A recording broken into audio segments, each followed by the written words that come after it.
Hello and welcome to the Cincinnati Reds Youth Urban Academy here in Georgia, just north of Cincinnati. I'm Sam Newcomb alongside Luke West Pulley for a battle of two teams that are going to be battling it out for first place tonight. Luke, the Joe's game yesterday got postponed, but let's go to the game on Wednesday. The Joes took on the Marlins, and somehow that game was 36 combined runs in that one, but the Joes ended up falling 21-15 in a wild one in Circleville. Yeah, that was crazy. We saw some things I don't think I'd ever seen in games like that before. The Joes almost came back from trailing 12 runs. We saw 36 combined runs. We saw two position players pitch for the Joes who had not done so since high school. Unfortunately for the Joes, they came out on the short end of that one, but nonetheless an exciting game to watch in Circleville. Joes entered today's game with an 18-11 record, 7-6 on the road. The Cincinnati Steam are 18-10, and they're 10-3 at home. This is the first time, though, the Joes are playing here at the Reds Urban Youth Academy. Let's take a look at your starting lineups. Batting first in center field, Logan Castleman. Batting second in right field, Harry Jackson. Batting third and catching, Sammy Sass. Batting fourth at the cleanup spot, Leighton Banjoff. He's in left field. Batting fifth and at shortstop, Cole Becker. Batting sixth and at third base, Luke Arnold. Batting seventh at first base, Matt Dietering. Batting eighth and DHing, John St. Jewel. And batting ninth and playing second base is Garrett Staten. Cincinnati Steam in their red uniforms, white pants, blue caps. The first pitch from Braxton Foley is popped up, and this one's going to get out of play. Braxton Foley making his fourth start of the season as a 3-0 record, 3.52 ERA. This is the second time he's faced the Joes this season. The last time he did pitch against the Joes was June 4th. That was the first game this season, as the 0-1 is in the dirt. Fully grass and dirt field here. Lights are on. It's a cloudy day. 70 degrees. Can't ask for anything better than that. The 1-1 is high and outside, ball 2. Logan batting .281 on the season, 4 for 12 against Steam pitching this year. Foley kicks and delivers, strike outside corner. Steven Yards is calling balls and strikes tonight. Jim Enright, the umpire, out on the base paths. 2-2 the count to Castleman. Foley's pitch on its way. That's upstairs, ball 3, and the count runs full. Only 300 down the left field line, and left center's 335, so might see a couple home runs tonight. The 3-2 inside, and it's the leadoff walk. Good start for the Joes, getting the first base runner on. Castleman does his job. And now Harry Jackson will come up to bat. Last time he played for the Joes was on Wednesday, and he pitched in that one. First time he pitched since high school. But he's back in the lineup today, hitting rather than pitching. He's batting .385 on the season, which is a team best. Foley's first pitch to Jackson is up high for a ball. Yeah, it had been a while since Harry pitched. He said he got surgery early in his high school career and didn't pitch after that at all. And so it had been a while, and he struggled a little bit in that outing, but that's why he's a good hitter. That's more his game. Foley's 1-0 pitch dives low at the shins, ball 2. So the count's 2-0. He just walked Castleman, who is now on first base. 2 balls, no strikes, no outs here in the top of the first. Braxton Foley's pitch to Jackson is upstairs again. And now the catcher, Drew Baker, throws it right behind Foley, who is not paying attention at the baseball.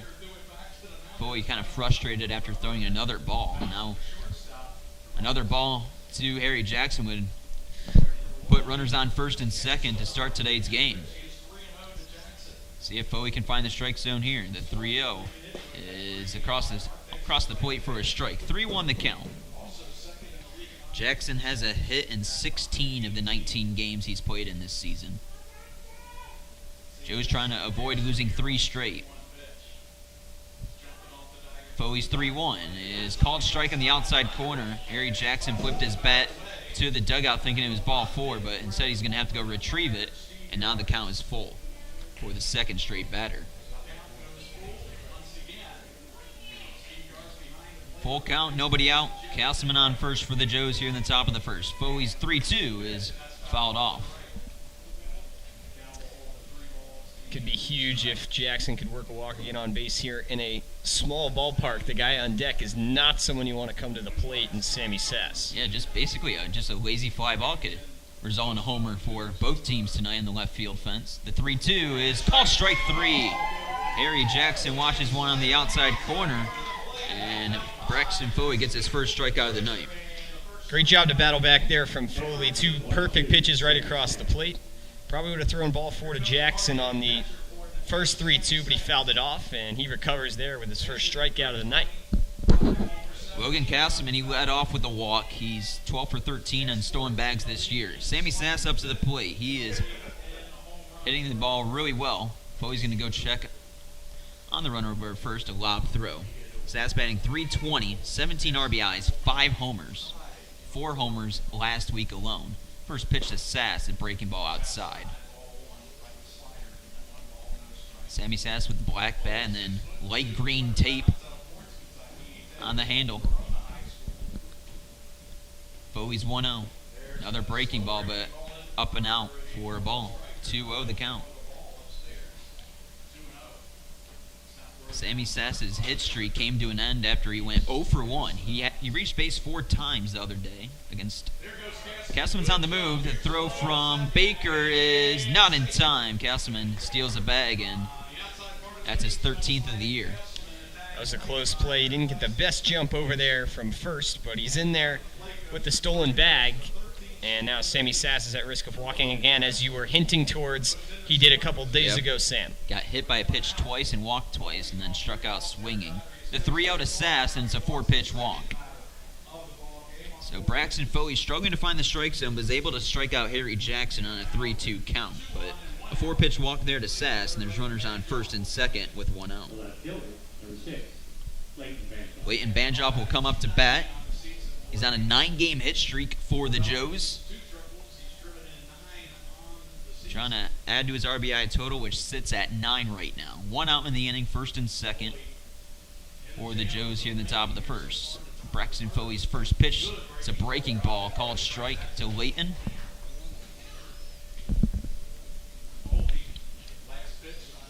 Banjoff had a 3-hit day in his last game against the Marlins. No balls and a strike. Foley pauses and now delivers home. That one's high.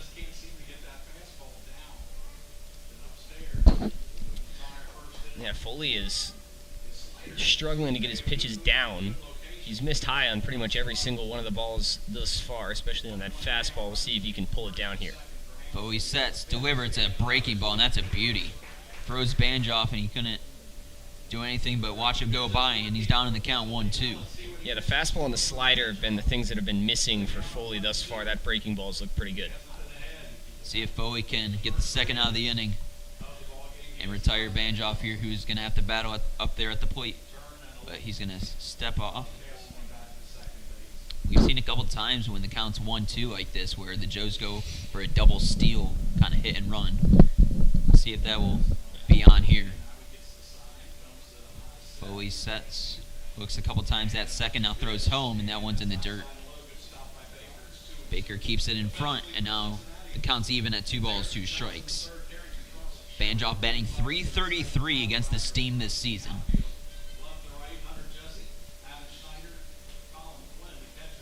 Braxton Foley gets the sign from Drew Baker behind the plate, now throws home. That one's upstairs, and for the 3rd time here in the first inning, the count runs full.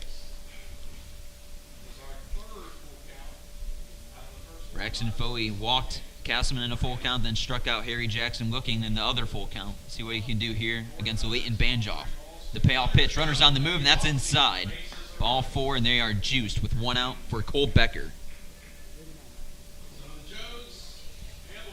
3rd walk now in the inning from Braxton Foley, and we're going to have a mound visit. Foley struggling to find the strike zone, and Cole Becker will come up to bat. After the mound visit, Becker's on a 7-game hit streak. His average is over 300 at 305 right now. This is the guy you want up at the plate if you're the Joes. Yeah, he's been really, really good for the Joes at the plate lately. In that last game against the Marlins, he had a triple as part of the Joes' comeback attempt. He went 3 for 5 in that one. And, yeah, prior to that, all kinds of hits for him. And so he will look to bat some runs in here. He's got 14 ribbies on the season right now. We'll look to add to that total with the bases juiced and 1 out. But also, it would be interesting to see if he really tries to go after some pitches here, if he's just going to take a look at a few, maybe sit on a strike with the way that Foley's been pitching thus far. Foley's faced 4 batters. He's walked 3 and struck out 1, and that was Harry Jackson who struck out. Cole Becker up to the plate in a big spot here in the top of the first. Winner of tonight's game will be in first place in the South Division. Steam are currently a half game up. Foley's pitch is low and out for a ball. Cole Becker usually swings the bat well against the Steam, 4 for 11 this season. 1 ball, no strikes. Foley's pitch is lined into right field, and this one is deep. Colin Flynn tracking it down. It's off the fence. This will score 2 Joes. Heading to third is Banjoff. He'll stop there, and Cole Becker is in there with a 2 RBI stand-up double. Oh, man.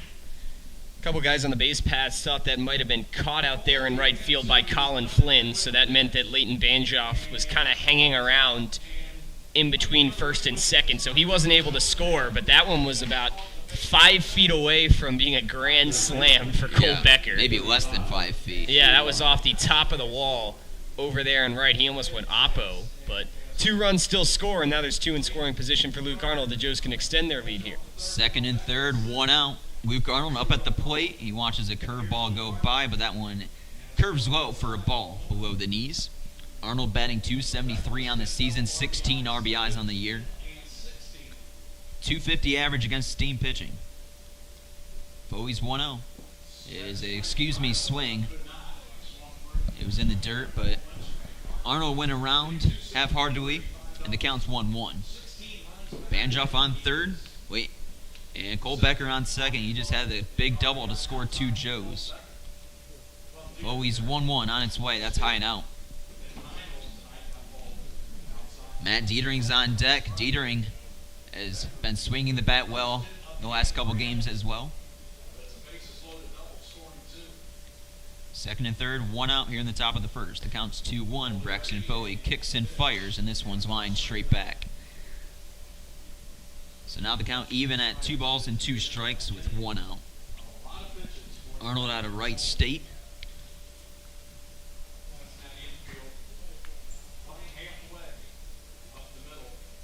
See if Arnold can get a piece of the ball here and try to send one in the deep outfield to score a run, or just put it into play on the ground on the right side. The 2-2 from is just a tad low. Arnold held up. Good eye there, and the count's full for the 4th batter in this inning.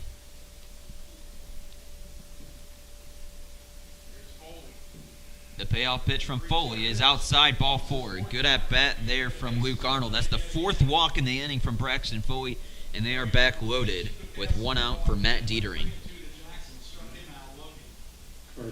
And Matt Dietering's a guy who's been seeing the ball well lately as well. Dietering is 6 for 8 in his last 8 at-bats. He had 2 doubles against the Marlins. He had a triple back on Tuesday against the Scouts.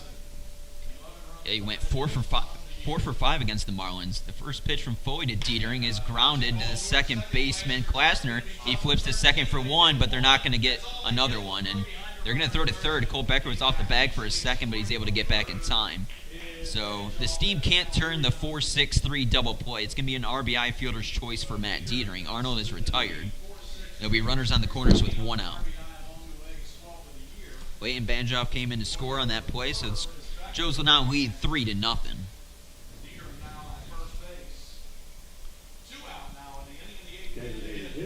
John Sanjul will come up to bat. He's batting in the 8th spot today. He's the DH hitter for the Joes. He's gotten a hit in 9 of his last 10 games he's played in. Dietering is on the move. The throw down his second is going to be cut off before it got all the way to the bag. Carrington Cross able to keep it in front of him, kind of like a catcher's move off the chest protector, but no protector out there at short. So Dietering is in scoring position. Cole Becker's at third base, and there's 2 outs in the inning. That first pitch to Sanjul was a ball. Batting from the left side, Foley's 1-0 pitch. It's a breaking ball, And San Jewel did not go around. So now 2 balls and no strikes. Braxton Foley has struggled with his command tonight. 4 walks here in this first inning.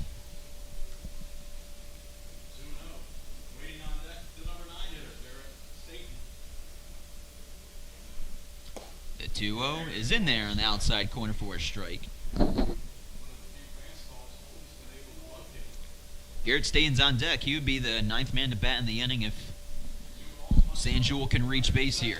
2 balls and a strike, 2 outs. Runners on second and third for the Joes. Braxton Foley, high kick and fires, and this one is missiled to deep right field. See you later. No doubter for John San Jewel, his first home run of the season. It's a 3-run moonshot for the Joes, and they lead 6-0. Well, you could sense that one right off the bat. John San Jewel has not hit many balls to the deep outfield this year. He's been more of a contact guy for the Joes. But as soon as that one bounced back the other way off his bat, you knew exactly where that one was going, over the Swiffer sign in right. Right off the crack of the bat, you knew that was going to go over the fence, and the Joes had put 6 on the board here in the first inning. And now the ninth man to bat in the inning, Garrett Staten will stand in with nobody on. It's a curveball in there for a strike.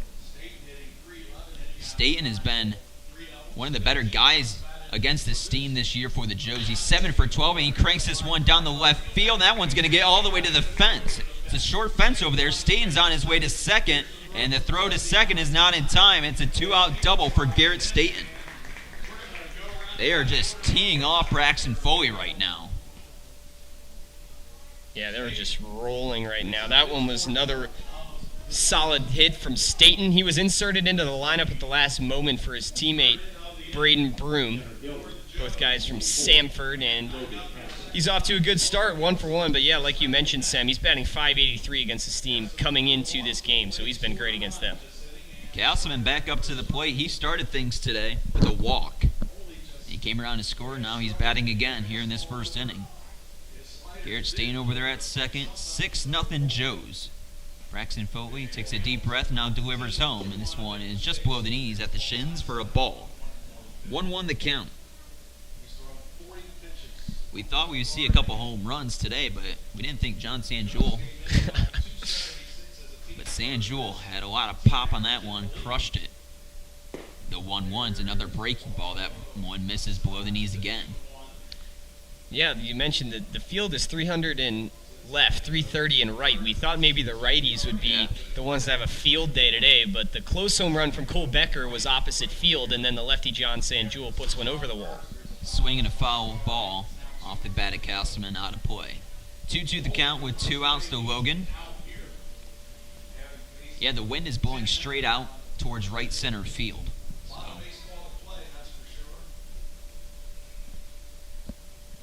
2 balls, 2 strikes. Braxton Foley trying to stop the bleeding here in the first. It's a curveball that doesn't curve enough. It's up high, and the count is full. This is the 5th time in the inning where Braxton Foley has worked a count full. Only 1 strikeout, and that was to Harry Jackson, the guy who's on deck now. The payoff pitch, high and outside, ball 4, and Castleman's walked for the 2nd time here in this inning. That's going to bring out Rick Antonori, and so that'll mean that Braxton Foley will not be able to complete the first inning. Braxton Foley's only going to go 2/3 of an inning today. His last time out, he went 8 innings against the Bison, only gave up 4 earned runs, 7 hits, 2 walks, and 7 strikeouts. But a different story tonight. The Joes have been teeing off of him, and we're going to have a new pitcher. We're going to take a short break and take a breath. The Joes have runners on first and second with 2 outs here in the top of the first. It's a new pitcher coming in for this team when we come back here on Hamilton Joe's YouTube.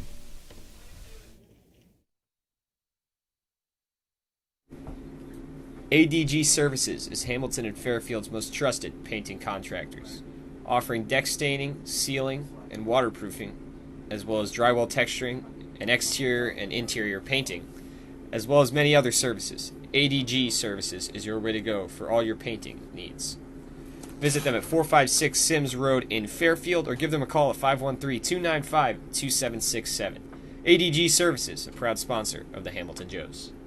All Wealth Federal Credit Union is committed to providing for you. Through convenient online banking, home and auto loans, saving accounts, checking accounts, credit cards, and more, All Wealth can provide for all of your banking needs.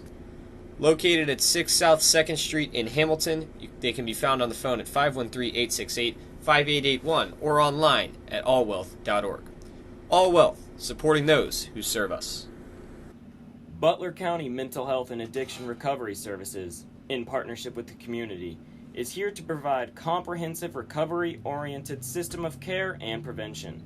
In addition, we continuously improve the quality of life of Butler County citizens through the support of addiction and mental health recovery services. Butler County Mental Health and Addiction Recovery, a proud sponsor of your Hamilton Joes. Bridgewater Falls offers guests a unique shopping experience with more than 30 shopping destinations, including Target, JCPenney, Ulta, Best Buy, Michaels, Dick's Sporting Goods, and many more. Bridgewater.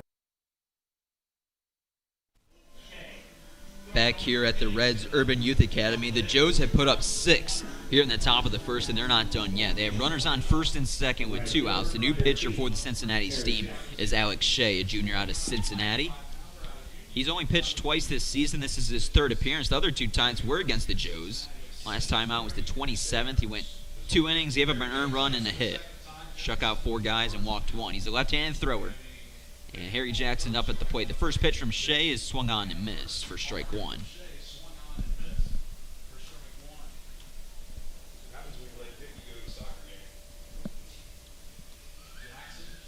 Alex Shea on the mound, comes set, kicks and fires, and that one's low for a ball. Shea stands at 6'4" out there on the bump. Pretty lanky left-handed thrower.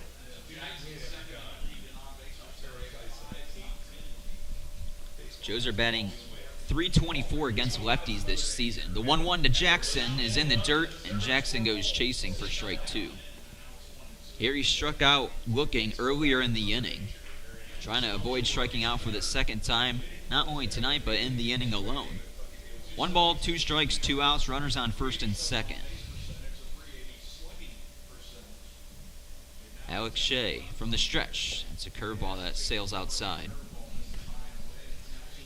Yeah, in his first at-bat, Jackson thought he had ball 4, and he ended up having to come back to the batter's box where he would wind up striking out looking, trying to avoid a similar fate here.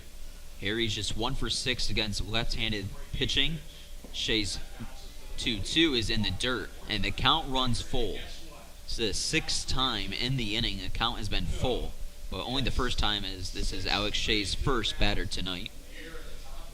Braxton Foy only went 2/3 of an inning. He's responsible for the guys on first and second. Runners will be on the move here on this pitch. The 3-2 pitch with 2 outs on its way from Shea, and this one is crushed in deep left field, and that ball is gone. No, it's not. It's foul. Oh, that was late call. Tyler Thaman not happy about it. And Harry Jackson's going to come back and pick up his bat and get ready for the next payoff pitch. Yeah, that ball had a whole lot of hook on it. We're not completely centered, so it was difficult to see actually where it finished. But that ball had a lot of hook towards the left side, and it was just foul. So now the count remains full. We'll have another payoff pitch after Harry Jackson's moonshot just foul. Shea's payoff is in the dirt. Runners were on the move on the full count 2-out pitch, and they are loaded. Harry Jackson almost got his first home run of the season. We saw John Sanjul do it earlier in the inning. We lost sight of it down the left field line, but man, off the bat you knew it was going to go over the fence. It was just a matter of if it was going to stay fair, and home plate umpire Steven Yards called it foul. Bases loaded, 2 outs for Sammy Sass, who can also easily put one over. A curveball is high and outside. Sammy Sass has 5 home runs this year. Had 4 home runs last week. I think .320 on the season, trying to explode the lead to maybe 9 runs or 10 with that one swing of a bat. He watches a strike go by, and it was a curveball from Alex Shea. 1-1 the count. to Sammy Sass. He walked earlier in the inning, came around to score. The Joes have scored 6 here in this top of the first. They're loaded with 2 outs. Alex Shea, it's 1-1. It's a curveball on the outside corner. So Sass is going to have to battle up there at the plate, down in the count 1-2.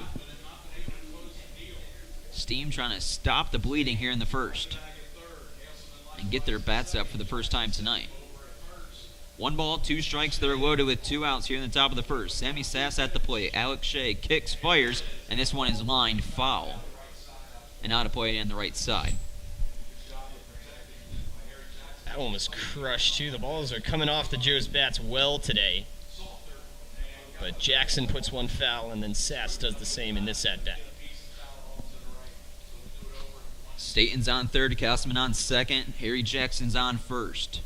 It counts 1-2 to Sammy Sass with 2 outs. Alex Shea sets and fires, and this one's a curveball right back up the middle for a base hit. Staton will score, Castleman will score, and the Joes lead by 8. It's a 2 RBI single for Sammy Sass as he rifled one right back up the middle past Alex Shea for a base hit. Yeah, that was a curveball that just went right into the sweet spot, and Sammy Sass put it right back where it came from. Straight up the middle. Good base running there from Logan Castleman. He was able to score from second on that shallow single. The inning is extended, and the Joes lead by 8 now. 8-0 here in the top of the first. We saw the Joes score 7 against the Marlins in the inning, but we did not expect that number to be 8 tonight in one inning. Yet alone the first inning. Leighton Banjoff up at the plate. He walked as well in his last at-bat, and first pitch from Shea is outside. First and second, 2 outs. The Joes lead by 8. They've scored 8 runs here in this top of the first inning. Alex Shea's left-handed pitch is outside, ball 2. Banjoff on a 9-game hit streak, looking to extend that to 10 with a base hit here. Alex Shea comes set from the stretch on the mound. Shea pauses, kicks the 2-0. Harry Jackson on the move to third. The throw is going to get all the way back into the left field, and Harry Jackson didn't notice it till late, but he's going to be able to score, even though he did not realize it going by him. So now make it 9-0 Joes.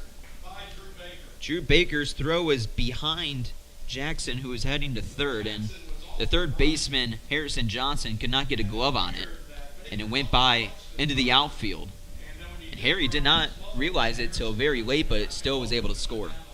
Yeah, that one went into the outfield. Jackson was just kind of standing up on the bag, kind of looking around, and I think there were some people that must have been saying something to him, because eventually he turned around, saw the ball and left, and luckily Hunter Jesse out there obviously didn't expect the ball to come to him, so he had some time to come home. Third base is up right now. Yeah, Tyler Thaman is messing with it over there at third base. Must have came of where it's supposed to be, and because that play was close. The throw was timed well, I guess you could say. It just was offline. So Yep. Jackson slid, so it did knock into the base, and it must have knocked it off, and then Jackson would eventually score. Joes lead 9-0 here in the top of the first.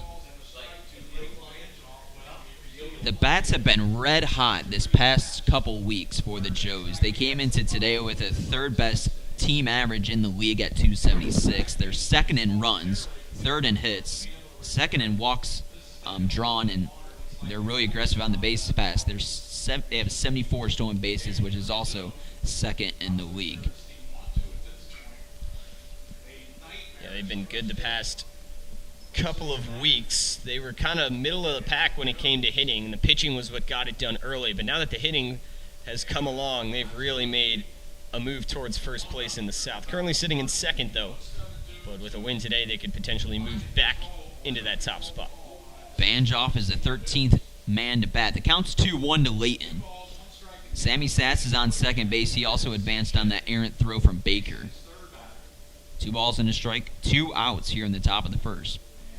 Shea's pitch to Banjoff is lined, and that's through the left side for a base hit. Sammy Sass will just advance 90 feet to third base, and now there will be runners on the corners with 2 outs for Cole Becker.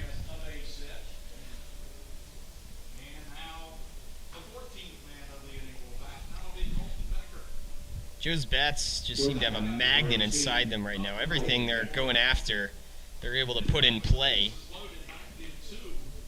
And, I mean, they're on pace to maybe bat around twice at this rate. The Joes have 5 hits in the inning. They've worked 6 walks as well.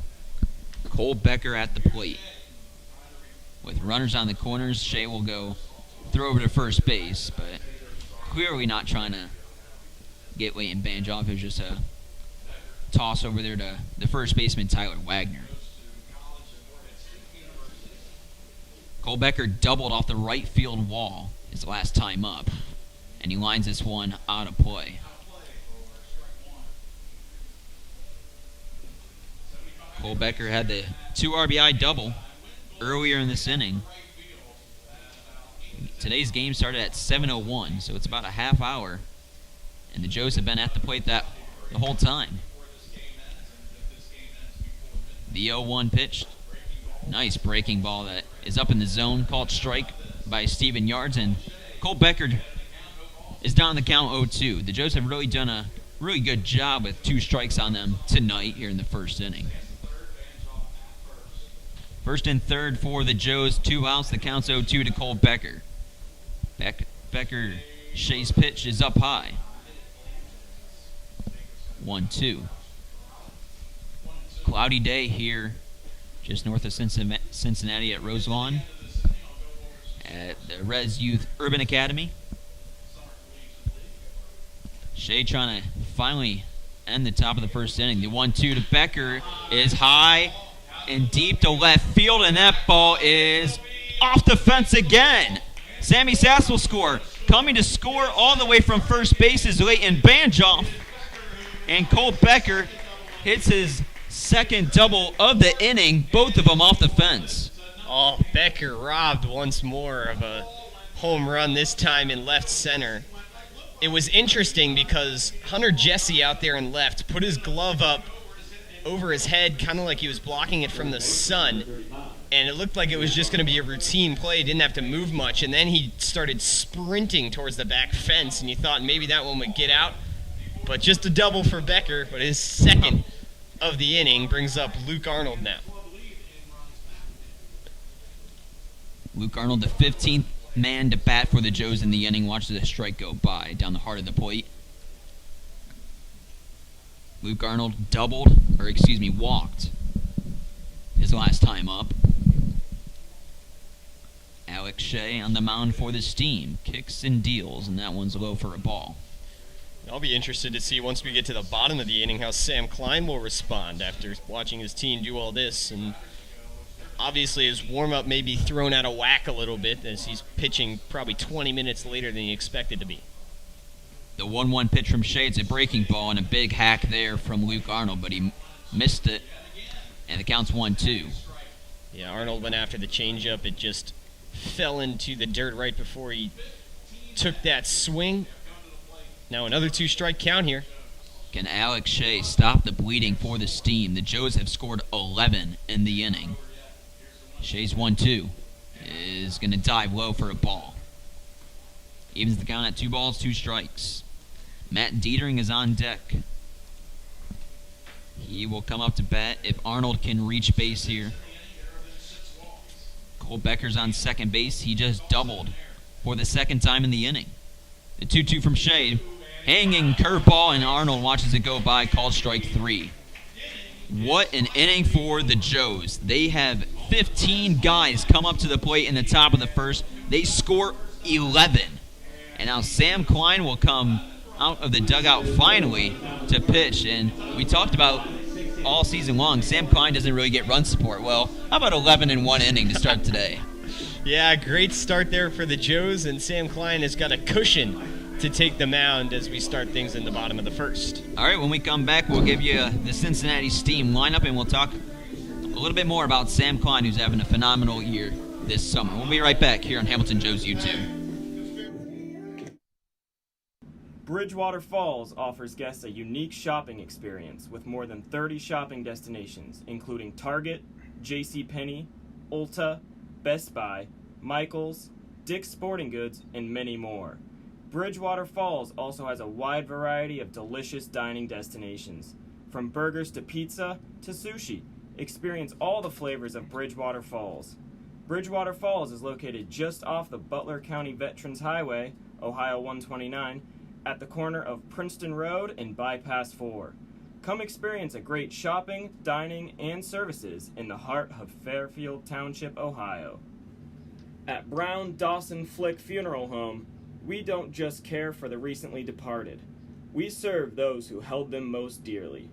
Our families have known since 1935 that they can count on our honest and respectful staff to provide only the highest level of service. The kind of service that you can't get just anywhere these days. We invite you to explore our site to learn more about Brown Dawson Flick Funeral Home at browndawsonflick.com. A proud sponsor of your Hamilton Joes.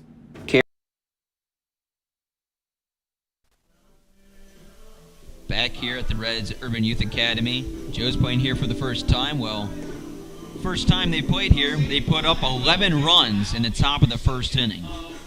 Let's take a look at the Cincinnati Steam starting lineup. Batting first in center field, Adam Schneider. Batting second at shortstop, the hot hitter, Carrington Cross. Batting third and at second base, Drew Klassner. Batting fourth and DHing, Brennan Rowe. Batting fifth in left field, Hunter Jesse. Batting sixth and at third base, Harrison Johnson. Batting seventh in right field, Colin Flynn. Batting eighth and at first base, Tyler Wagner. And batting ninth is Drew Baker. He is catching for the Steam tonight. Schneider comes in to bat from the left side. Klein's first pitch is in the dirt. Sam Klein making his sixth start of the season, has the best ERA in the league at 1.11. 3-0 record, and he also leads the league in strikeouts at 43. But he throws two straight balls to Schneider to start the at-bat. Sam Klein throws a four-seam slider changeup.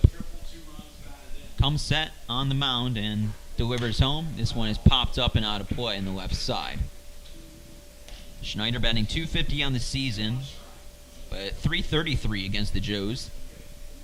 Last time Sam Klein pitched against the Steam, he went 8 innings, did not allow a run, only gave up 2 hits, walked 1, and struck out 14. Klein's 2-1, dives low, and it counts 3-1 now. Yeah, Klein had a different outing than he was used to in his last time out against the Marlins. He only had 6 strikeouts in 7 innings, which is not generally his game. That was padded a little bit towards the end, but he still got a winning decision in that one. It's a 5-pitch walk. Adam Schneider will reach. Sam Klein walks the first batter he faces. And Carrington Cross will come up to bat. Cross is batting .407 on the season. He has a hit in 11 of the last 12 games. He just hit a home run the other night, which was his first of the season. Klein from the stretch. Kicks and deals, and that one's in there for a strike. The Steam have 49 stolen bases on the season, which is 7th in the GLSCO. A ball and a strike, or no balls and no strike, and nice slider there that fooled Carrington Cross. He was way ahead of that one, and the count's 0-2. Schneider on first base, nobody out here in the bottom of the first. Sam Klein from the stretch throws home. That one inside for a ball. Carrington Cross 5 for 16 against the Joes this season.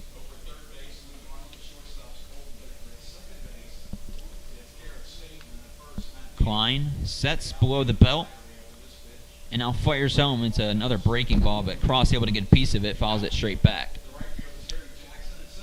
And we saw the Joes come back almost after being down 12, putting up 11 in the final few innings in their last game against the Marlins. And the mindset obviously for the Steam here is you just got to get a couple per inning. The Steam obviously have more time than the Joes did, as they've got at least 7 innings to claw their way back into this game. So good to get a base runner, and they're going to look to put across a couple here in the first. Sam Klein's 1-2 pitch. Breaking ball called strike 3. Freezes Cross. And Cross strikes out for the first out of the inning. Sam Klein gets his first K of the day. It was a good pitch there from Klein. It had some break, but also had a little bit of run on it towards the outside part of the zone. It went too far, but he was rung up by the home plate umpire. First K of the day for Sam Klein. Drew Klasner will come up to bat, batting from the left side. He's playing second base tonight for the Steam, batting .308 on the season.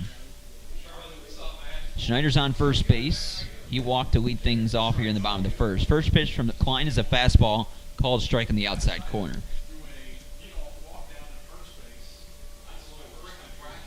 Klasner 5 for 17 against Joe's pitching this season. The 0-1 runner on the move. Sammy Sass throws a seed. It's a little offline, but not in time. Ooh.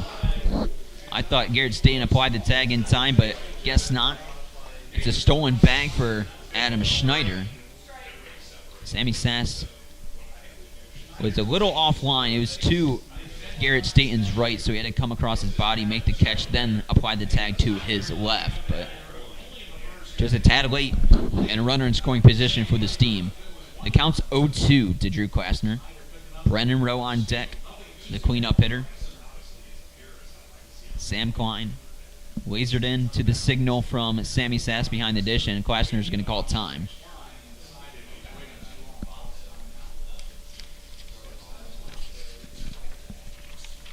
Cloudy day here just north of Cincinnati at the Reds Urban Youth Academy.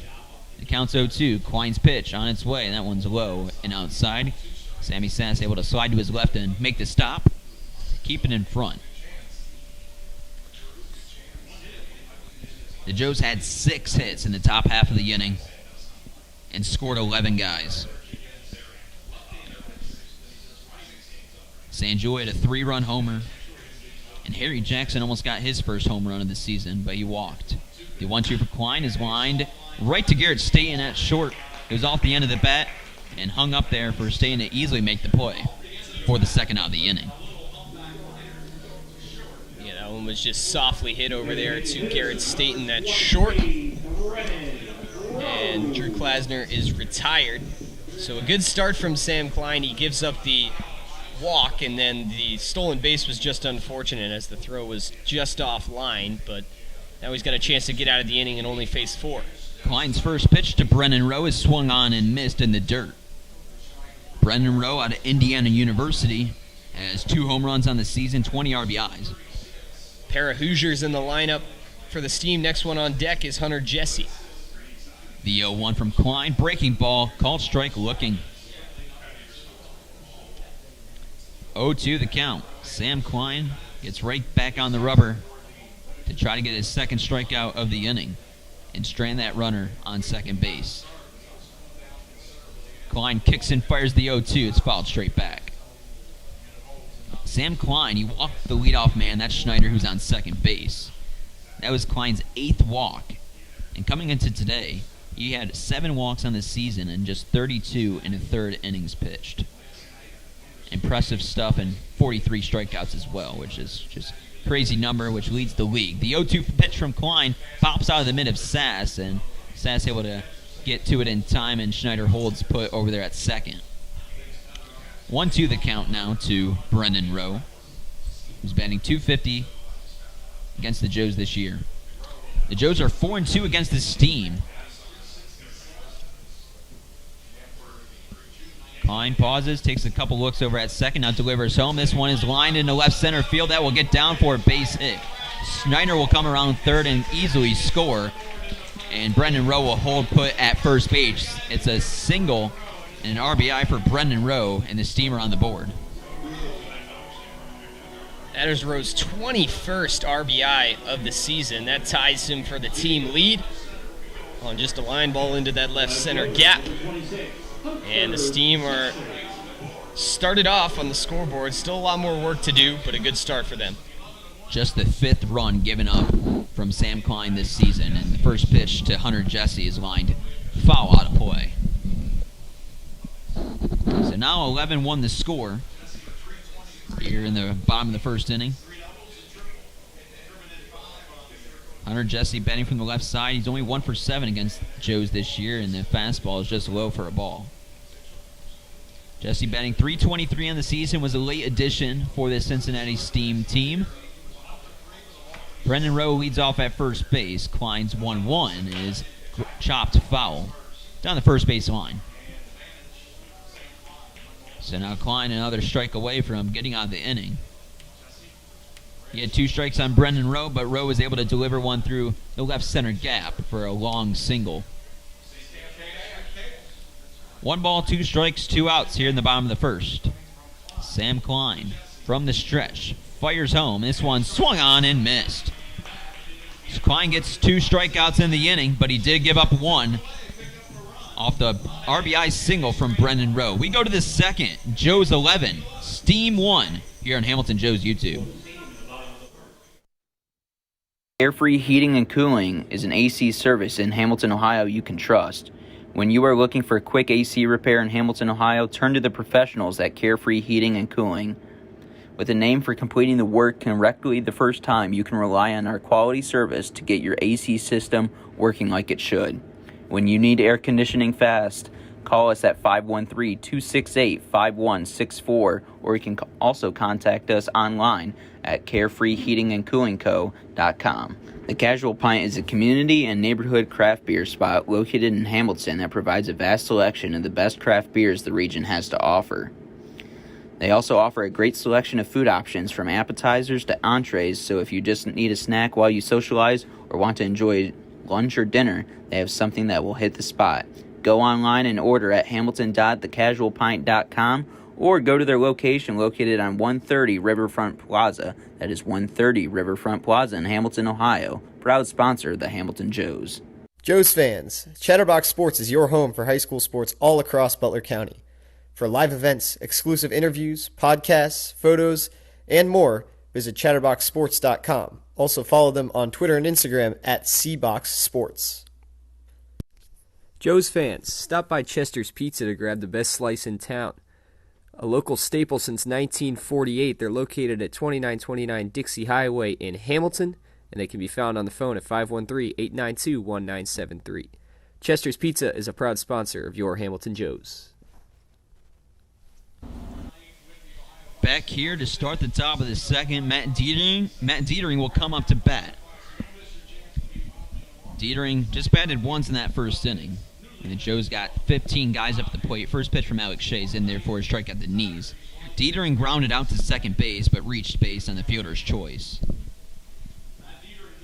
Counts 0-1, Alex Shea throws home, and this one is lined into left field, and that is right at the left fielder, Hunter Jesse, who will make the catch. Hit hard, but right at the left fielder, and there's 1 out here in the second.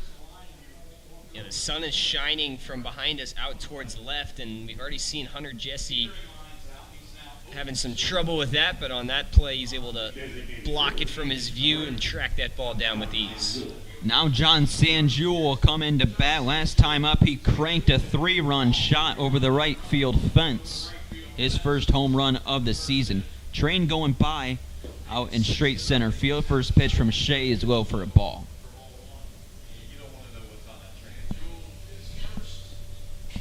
Lefty on lefty matchup. Alex Shea throws in the 1-0, and that one rides up and in, ball 2. 2 balls and no strikes to John Sanjul. He's the 8th guy in the Joes lineup today. Garrett staying on deck. Alex Shea gets this sign from Baker, now sets and throws, and that one catches a piece of the outside corner. Seems like a pretty big strike zone for Steven Yards calling balls and strikes tonight. 2-1 to John Sanjul. Shea's pitch. That one skips in the dirt. Probably 3 or 4 feet in front of home plate for ball 3.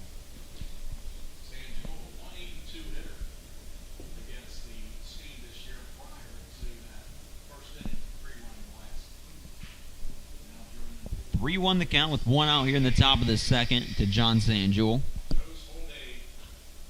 Alex Shea kicks and fires. That one's low. It's a 1-out walk for John Sanjul.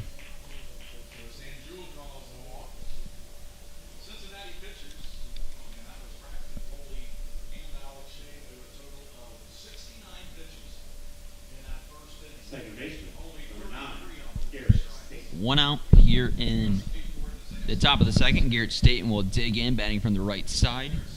He doubled his last at-bat down the left field line. Shea's pitch is outside and high for a ball. The sun is peeking out through the clouds right now from behind us. So outfielders with the shades on. The 1-0 from Shea is a breaking ball, and this one takes a high bounce over Baker all the way to the backstop, and Sanjul advanced to second base. He's in scoring position now. Steam pitchers have really struggled with command thus far. When they found the zone, it seems like the Joes are able to track it down and put it deep in play. So we'll see if they're able to have a change of fate here. Hitters count for Garrett Staten. The 2-0 pitch. It's a fastball inside. Ball 3.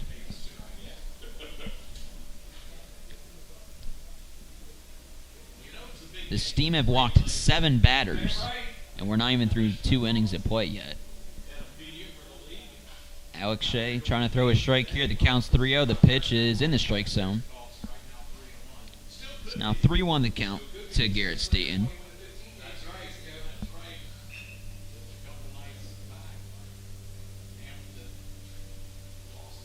Three-1 the count to Garrett with 1 out. Runner in scoring position on second base. That's St. Jewel, and the ball thrown from Shea is hot or low and outside for ball 4. Staten works a walk.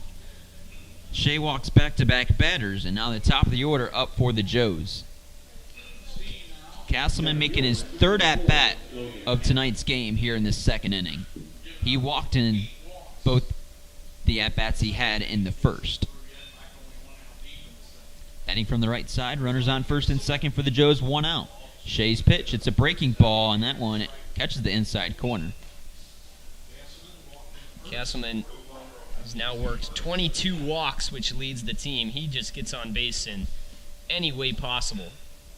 Sanjul on 2nd, Staten on 1st. Shea's 0-1 is off the handle of the bat, and this one is going to pop up and foul over the Steam dugout and out of play. So Castleman has 2 strikes on him now, 0-2. Harry Jackson's on deck.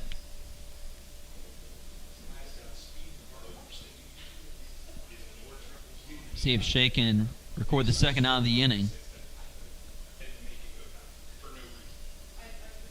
The count's 0-2. Shea's pitch, curveball that is way up high for a ball. Braxton Foley, he went 2/3 of an inning, gave up 8 earned runs, 3 hits, a strikeout, and 5 walks. And Alex Shea came in to try to stop the bleeding somewhat, but he also gave up 3 runs in the 1st. Shea's 1-2 to Castleman, swung on and missed for the 2nd out of the inning. Shea gets his 2nd strikeout of the day. It's a big one on Logan. Harry Jackson will now come up to the plate and dig in from the right side. Harry Jackson, his last time up, it appeared like he got his first home run of the season, but it was just foul, according to home plate umpire Steven Yards. Shea's first pitch, it's a curveball to Jackson in there for a strike. Harry is 0-for-1 today. He had 2 at-bats in the 1st. He struck out looking and then also walked and came around to score. Down the count here, 0-1. Shea, from the stretch, kicks and deals, and this one is in on the hands, but Jackson able to get a piece of it and hits it foul down the left side near the Joes dugout. Yeah, it's weird to think that there was a point in this season where Harry Jackson didn't have an extra base hit after he hit that bomb that was foul back in the 1st inning. He had 4 home runs at Lords this year. No balls and 2 strikes. Runners on 1st and 2nd for the Joes with 2 outs. Shea pitch is outside. And now that's a ball and 2 strikes to Harry. Harry Jackson has a hit in 16 of the 19 games he's played in. Trying to add to that total here and score another Joe run. The 1-2 is low and in. Baker does a good job to snag that one to his left, and the count's 2-2.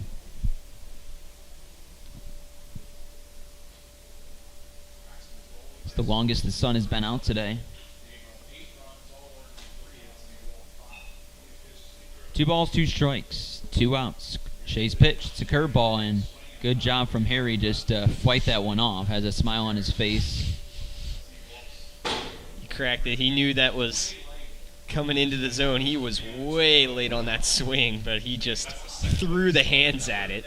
He was able to get it out of play. 2 balls, 2 strikes, 2 outs. 2 guys on for the Joes here in the top of the second. Shea's pitch. It's a curveball, and Harry Jackson swings and misses. Not a great swing there from Harry. He has a smile on his face as to not. He's a little frustrated after striking out there on the little excuse me swing. The Joes straying 2 and on base. They weren't able to score any runs here in the first, but they still lead 11-1 as we go to the bottom of the second here on Hamilton Joe's YouTube.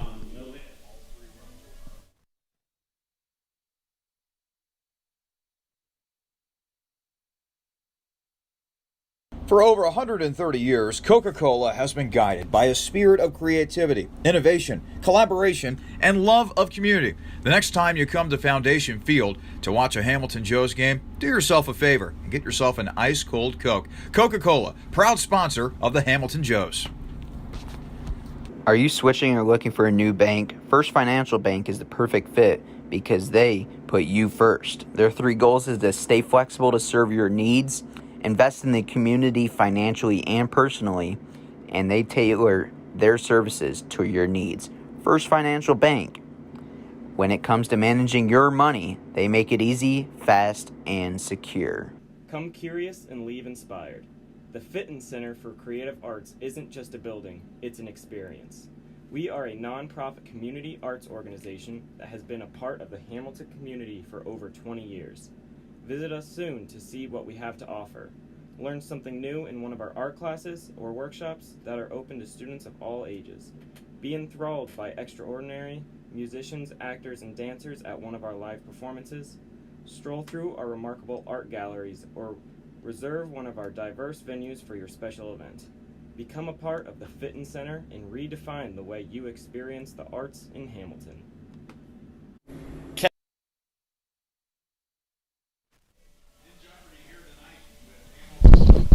Back here at the Reds Urban Youth Academy, just north of Cincinnati.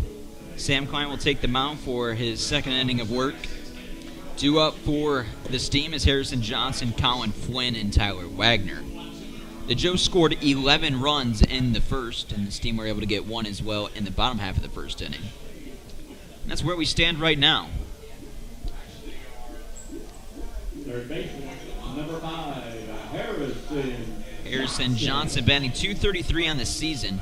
He's 4 for 20 against the Joes. He started out the year, game 1 this season against the Joes. He was 3 for 3, but since he's 1 for 16. Klein's first pitch is going to dive low in front of home plate for a ball.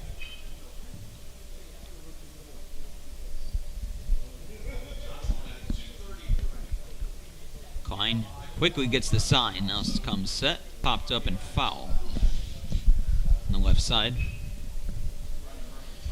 Well, Klein gave up a run in that first. He did have 2 strikeouts, so we'll see if he can get back to a high strikeout count like he was used to in his first couple of outings. The 1-1 is nice. Change up.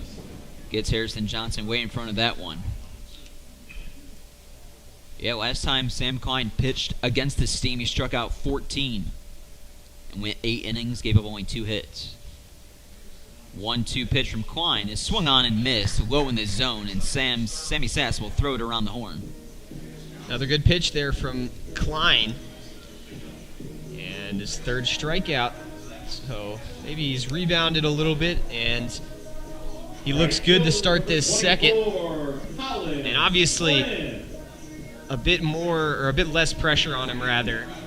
A bit more of a relaxed, loose feeling on the mound when your team puts up 11 runs instead of last time when he came out against the Steam, when his team only put up 1 in the entire game and he had to shut the Steam down. First pitch to Colin Flynn's a strike. Yeah, we were talking about it last time Klein pitched. The run support just isn't there when Klein's on the mound, but the Joe said, we got you this time, and they were able to put up 11 in the first. Yeah, the Joes had a lot of guys coming off rest. I noticed over the first 2 days of the week, they rested a couple of their big guns on the Tuesday game against the Scouts. So that one was swung on and missed. And then on Wednesday against the Marlins, they rested some more. So it was kind of like a half and half thing where a lot of their top hitters only played one of the 2 games. And then obviously with the day off yesterday due to the rain cancellation, a lot of guys are fresh, and they look great at the plate today. Klein's 1-2 is high and outside. Joes went 6-0 last week. Perfect. But then this week, they lost to the Scouts to start on Tuesday, and then Wednesday lost to the Marlins. And yesterday's game got postponed against the Bison to next week for a doubleheader. But today, they are looking real good here against the Cincinnati Steam, and if the Joes could beat the Steam tonight, they'll be back in first place. The 2-2 is up high for a ball. Sam Klein looked like he lost grip of that baseball. Count is full to Colin Flynn, who's batting .244 on the season. The payoff pitch is high and in. Ball 4. So, second walk given up from Sam Klein. Colin Flynn is aboard with 1 out. For the 8-hitter, Tyler Wagner. Good at bat there from Flynn. He battled back to work the walk, this time with 1 out. Last walk Klein gave up, who came all the way around to score, so we'll try to avoid the same here. Should be noted that the grass is really thick in the infield here, so a double play ball could be pretty tough if there's a grounder to the middle infield. Klein's first pitch is a fastball below the knees for a ball. Klein's going to go quickly, throw over to first base at Dietering, but Flynn is back in time, sliding headfirst. Wind is blowing straight out.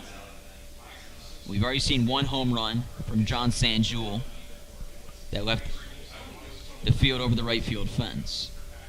Klein's 1-0 is skied foul and out of play. And then Harry Jackson, who looked like he was going to get his first home run this season, but I guess it was just foul, and I'm sure he's going to disagree when we talk to him after today's game. And Cole Becker had 2 that went off the top of the wall. A lot of close calls for the Joes. That first inning, the bats were just alive, but we've seen sometimes this season we've seen the Joes bats go quiet as that one's a ball. We've seen the Joes bats go quiet after they score early on, but when you score 11 runs in 1 inning, you have Sam Klein in the mound. I think you're sitting really pretty. Yeah, the Joes love this position right now. 2 balls and a strike to Tyler Wagner. The 2-1 is lifted into right field, and that one's going to get down for a bloop single. Heading around second and going to third is Colin Flynn. The throw is not in time. And Tyler Wagner will advance to second base as well. So now runners on second and third with 1 out off the RBI, but the single from Tyler Wagner that was just poked over the second baseman Staten's head. Yeah, that ball was not hit super hard. It didn't look like it hit the sweet spot on the bat, but it was put in the right spot. And a great job by Colin Flynn over at second to know the situation. He takes the turn and is in third safely. That also allows Wagner to advance into scoring position. So the Steam with another chance, threatening here to cut into this lead. Drew Baker up to bat. He's the 9th man in the order for the Steam lineup. He's 0 for 7 against the Joes this season. Klein's first pitch is swung on and missed. Big cut there from Baker.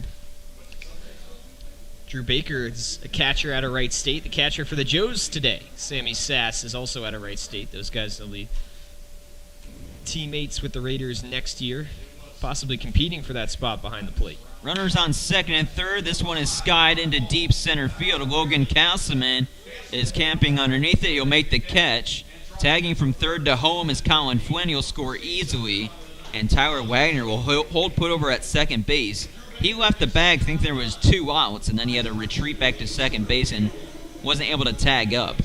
A run comes in to score, though, for the Steam. He actually tripped and fell on his way back to second base. Luckily, he was able to recover rather quickly and get back to the bag, but that didn't allow him to tag. So runner still on second. So the Steam have scored 2 runs off of Klein tonight. Klein came into today's game. Only 4 runs given up in 32 and a third innings.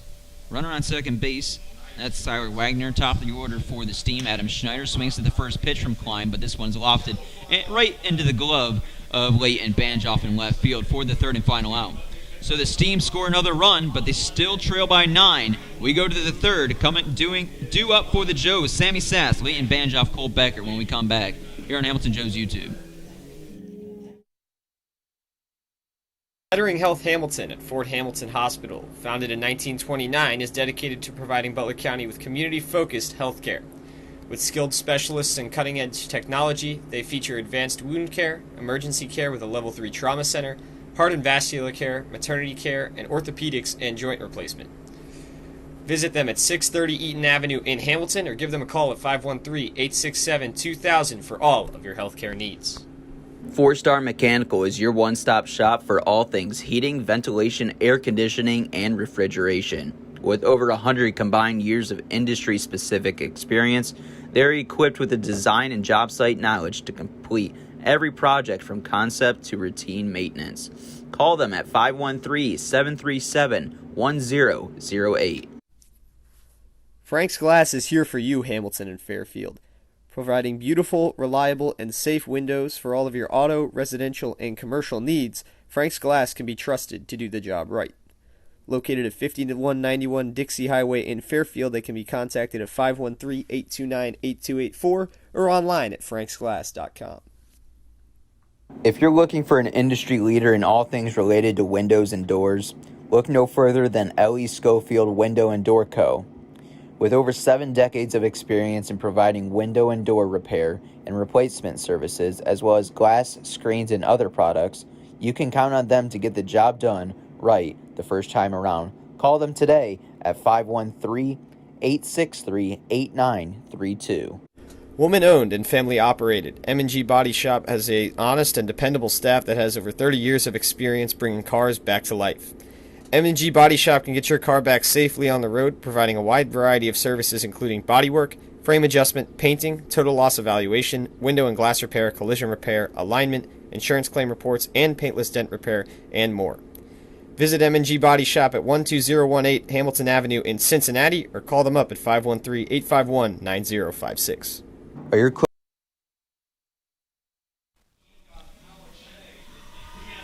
Back here at the Reds Urban Youth Academy, Sam Newcomb here alongside Luke Westpoy. New pitcher for the Cincinnati Steam, it's Justin Boggs. Hometown out of Cincinnati, Ohio. Making his second appearance for the Steam this season, he pitched on the 4th of July. Did not record an out, walked 3 batters, and that was it. He's going to have to go through the hefty part of the Joes lineup. Sammy Sass will lead things off. Single and a walk tonight. First pitch to Sass is up high at the letters for a ball. Sass has 2 RBIs off his single in his second at-bat in the first inning.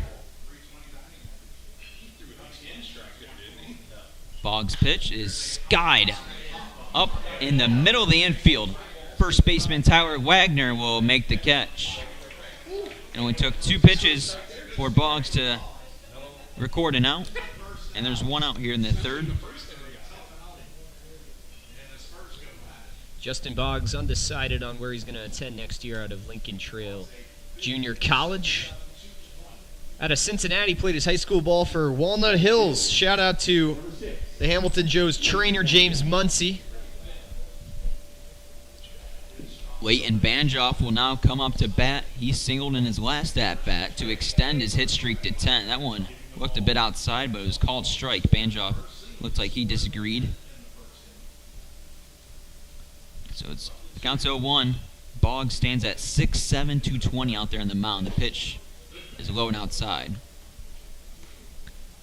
So Banjoff was able to extend his hit streak to 10 games. He's batting .298 on the season. The count's 1-1. Boggs takes a deep breath, kicks and fires, and that one's high outside. Today's game, the sun was nowhere to be found, but past inning or so, the sun has been poking through the clouds onto the field here tonight. 2-1 from Boggs is fouled off the end of the bat, straight back. Counts 2-2 to Leighton. On deck's Cole Becker. Becker doubled in both his at-bats back in the first inning with 2 RBIs on both of them, so he's currently 2 for 2 with 4 RBIs, 2 doubles right now. Wade Boggs trying to retire the second straight batter here in the third. Kicks and fires, that one way up high. Count now runs full. We saw a lot of full counts in the top of the first inning. The Joes were able to get hits or work a walk on majority of them. I think we saw 5 or 6 in the first inning full counts. The 3-2 pitch from Boggs is inside. It's called strike 3. That one looked a couple inches inside, but Banjoff is now retired on the strikeout looking. Oof. Justin Boggs is finally able to do what his teammates weren't in the first inning, and that's get guys down on those 3-2 pitches. We saw 69 pitches from that Steam staff in the first inning, and since things have calmed down a bit. First pitch to Cole Becker is a hanging curveball that goes right into the heart of the plate of the strike zone. 0-1. Steven Yards with a pretty big strike zone tonight, calling them both ways though. Pretty even. Counts 0-1 to Cole. He's 2 for 2 today with 2 doubles. He swings at the 0-1, and that one is swung on and missed, and the count's 0-2. So Justin Boggs looking good here in the third inning. Trying to get the first 1-2-3 inning of today's game from either side. Trying to strike out the second batter in this inning. Boggs is 0-2. It's a breaking ball. It doesn't break enough. It's up high. Both of Becker's at-bats, he hit one off the wall.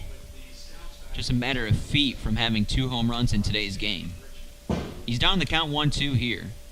Boggs is 1-2. It's a breaking ball that freezes Cole Becker, and that's the third out of the inning.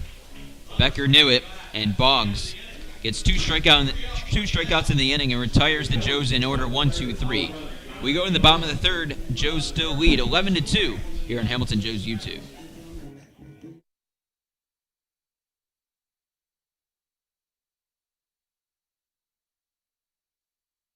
Clothes still dirty after going through the wash? Is your fridge failing to keep things cold? Pay Appliance Service offers superior home appliance repair in Hamilton, Ohio, so you can get on with your day-to-day activities. They are a family-owned company offering fast and reliable appliance repairs. Their skilled service technicians work on a wide variety of brands and home appliances, providing quality repairs on everything from dishwashers to microwaves. Go to their location at 780 South Martin Luther King Jr. Boulevard or contact them at 513-285-3519. Pfefferly Tire and Auto is your car's home for all of its needs. Whether you just need a quick oil change, a repair, or you're in the market for new tires, Pfefferly will get it done with professionalism and honesty. And with convenient locations in both Fairfield and Hamilton, there's always a place nearby. Planet Fitness strives to create a workout environment where everyone feels accepted and respected. That's why at Planet Fitness Hamilton, Ohio, we take care to make sure our club is clean and welcoming, our staff is friendly, and our certified trainers are ready to help. Whether you're a first-time gym user or a fitness veteran, you'll always have a home in our judgment-free zone. Back here in Roselawn, Joe's lead 11-2. Sam Klein back on the mound. He's given up a run in each of the 2 innings he's pitched thus far. Carrington Cross will bat first here in the bottom of the third. He struck out looking in his last at-bat. The shortstop, number 33, Carrington. Klein not wasting any time. He throws the first pitch to Cross that swung on and missed. Cross came into today's game batting .407. One of the hottest hitters in the league. Klein's 0-1 is low in the zone, below the knees.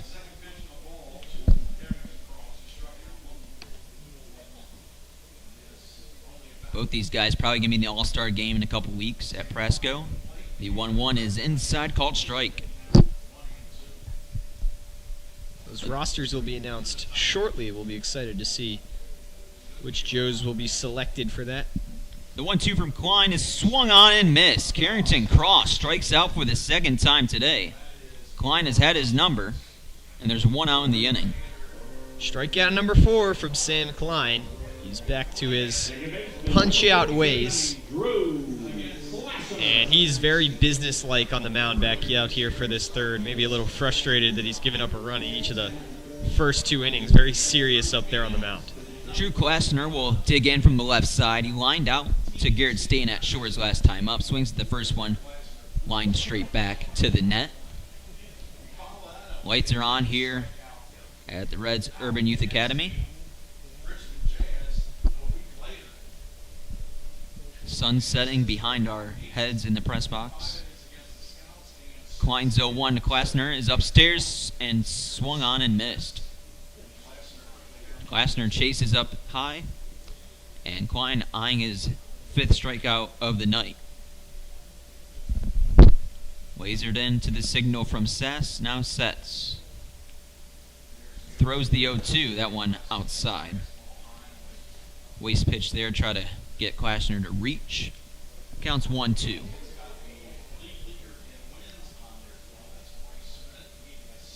Sam Klein sets below the belt. Flips his left leg and throws home, and they call strike 3 on the outside corner.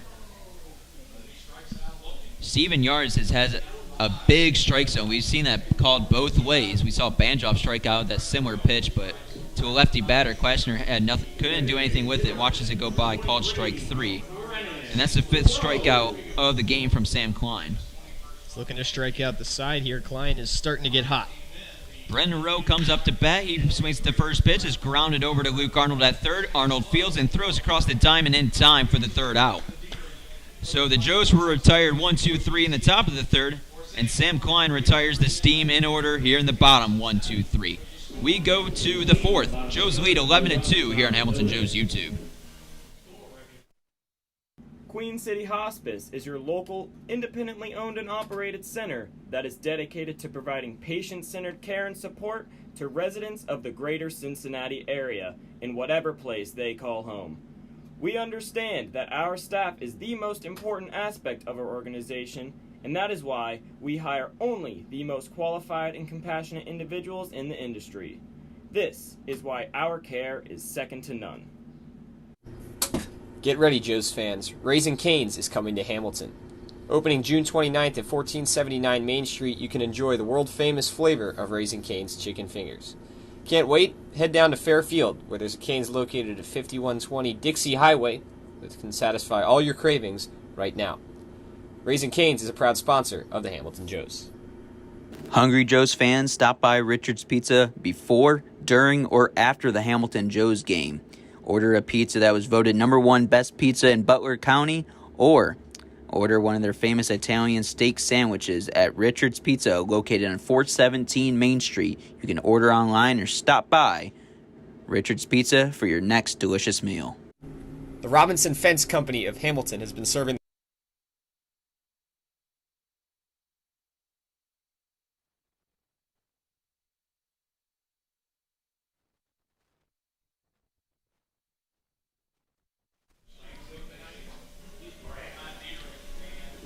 Boggs back on the mound for the Steam. He retired the Joes in order in the top of the 3rd.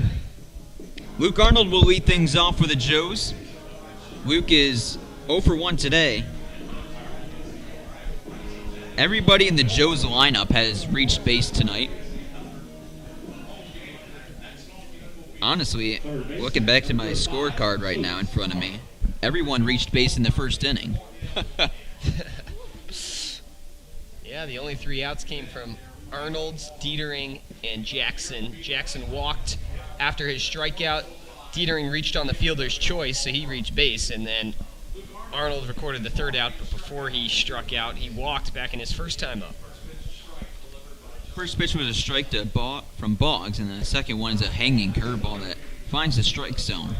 And the count's 0-2 to Luke. That curveball has a lot of break to it. I mean, nasty. It's drops from like head to knee height, it seems. Boggs is standing on the mound at 6'7". Might be the tallest guy the Joes have faced, who's pitched against them this season. And he goes back to a curveball, and Arnold is way ahead of it, and he strikes out swinging for the 1st out of the inning. That's the 3rd strikeout. Yeah, I was just going to say, that's the 3rd straight strikeout there. That was another beauty curveball from Boggs on the mound. Diedering's going to try to figure him out here, looking for his first hit. Diedering 0 for 2 today with a fielder's choice and a fly out to left field. Hit it hard, but right at Hunter Jesse's last time up. Curveball from Boggs is low and in. Joes only have 6 hits so far tonight. All those 6 hits came in the first inning. Boggs is 1-0, runs inside, almost hit Diedering. Counts 2-0.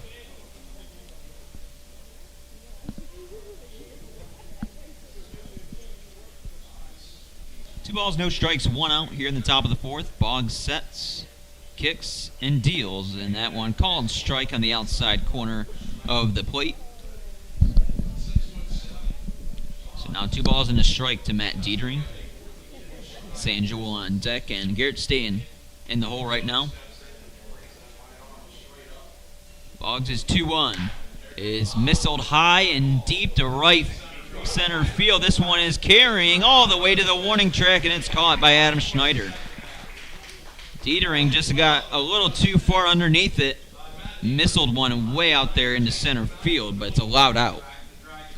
That one was crushed, but as soon as it came off the bat, you thought if it's that high in the air, it's probably going to find a fielder somewhere in the outfield, and that's exactly what it did. But now John Sanjul, who did go deep back in his first time up, returns to the plate. He walked his last at-bat, homered back in the first inning. It was a 3-run shot, swings and misses at that first pitch from Boggs. 380 to dead center, and then 330 down the right field line, and only 300 down the left field line. We've only seen 1 home run tonight, and it was from this very guy at the plate over the right field fence. It was nuked off the bat, and it was a no-doubter. Swings at the second pitch offering. This one is floated into shallow left field. On the run is Hunter Jesse, and he can't make the catch. It lands in fair territory. And John Sanjul is all the way into second base with a double.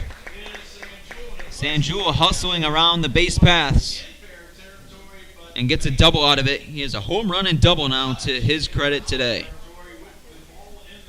And that ball was going foul out there in left, but Hunter Jesse tipped it back into fair territory when he went after it. And so that ball was going foul. He tried to make the catch. His feet were in fair territory when he reached out for it and made the play on the ball. It was fair. He wasn't able to come up with the catch. And as a result, John Sanjul got into second. Also, the fielders were kind of sleeping a little bit out there. Sanjul recognized that when he was at first. So he was able to advance into scoring position. Good base running there from Sanjul, his second hit of the game. Staten up at the plate, watches the ball outside. Staten's 1 for 1 today. He doubled down the left field line all the way to the fence his first time up, when the Joes batted 15 guys in the first inning and scored 11. Looking to add to their lead here. Boggs has pitched to Staten, swung on and missed. And the count's even at 1 ball and a strike.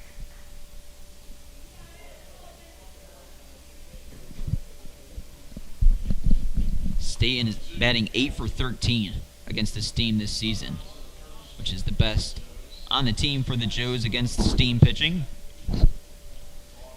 The 6-7 Boggs throws home. This one is roped right back up the middle for a base hit. John Sanjul is getting waved around third. The throw to the plate is not in time, and advancing to second is Staten. It's an RBI single for Staten, and he will advance on the throw to second base.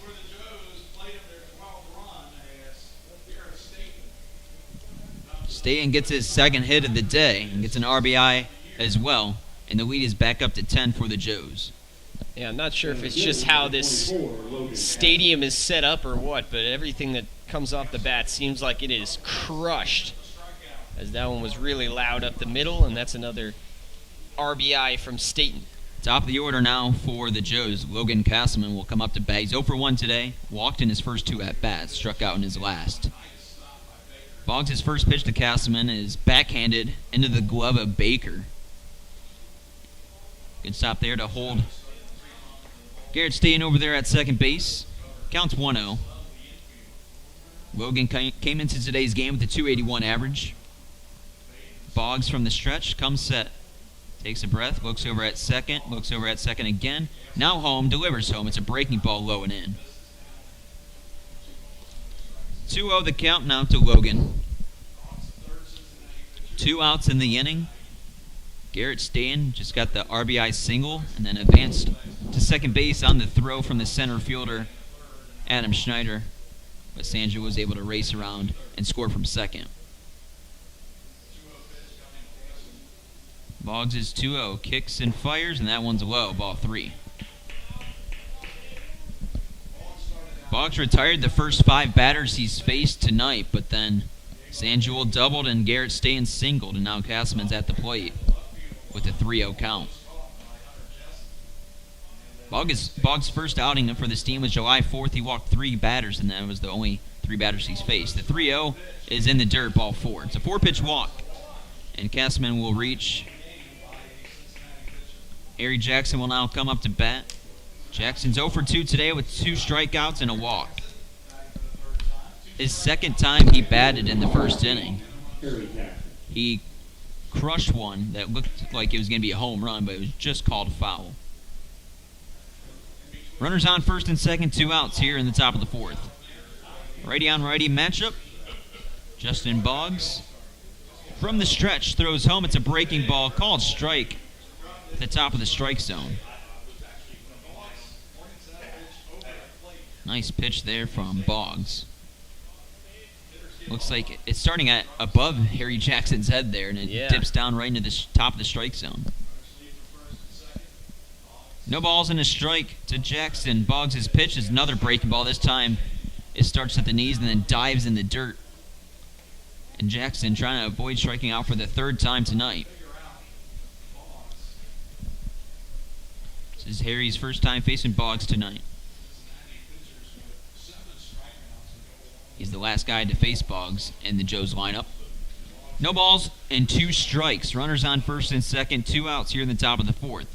Justin Boggs kicks and fires at a breaking ball, swung on and missed. In the dirt, Jackson goes down swinging for the 3rd out of the inning. Joe Strand, 2 on base, but Garrett Staten able to deliver and extend the lead to back to 10 for the Joes on the RBI single. We go to the bottom of the 4th, 2 up for the Steam. Hunter Jesse, Harrison Johnson, and Colin Flynn when we come back here on Hamilton Joe's YouTube. The Robinson Fence Company of Hamilton has been serving the community for over 27 years. Receiving an A+ rating from the Better Business Bureau, they have been Hamilton's top choice for gating and fencing needs. Give them a visit at 1635 Howell Avenue in Hamilton, or give them a call at 513-867-0080. At Smoothie King Fairfield, we believe in helping each guest meet their health and fitness goals. That's why our ingredients are chosen carefully, and every one of our blends is crafted purposefully so you can rule the day. We can find the perfect blend for you with whole non-GMO fruits, organic veggies, and no artificial colors, flavors, or preservatives. We're ready to serve you a healthy meal on the go with contactless pickup and delivery options. Visit us at 8744 Michael Lane in Fairfield, Ohio, or give us a call at 513-829-0824. Smoothie King, smoothies with a purpose. Story Point Fairfield isn't just a place to reside.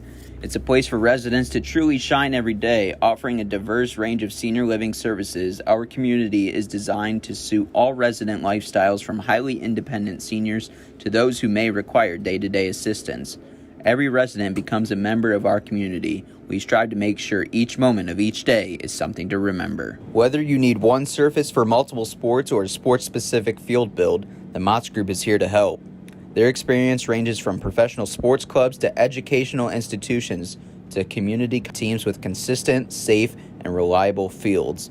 Contact them at 513-548-3622 to get your new turf field. Tri-Health Orthopedics and Sports Medicine is safe and ready for you. Have an injury of some sort?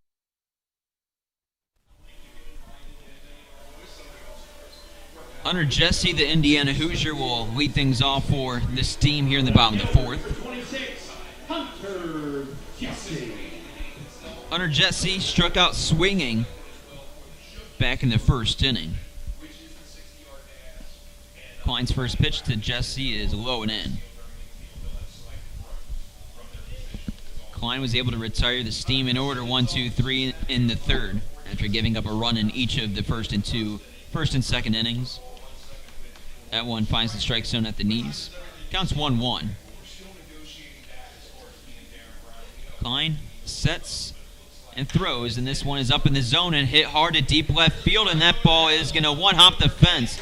Castleman will pick it up and he'll throw it in. Hunter Jesse gets a leadoff double to start the bottom of the fourth inning. Jesse gripped it, and that one gets all the way to the track. So many deep hits today from both teams.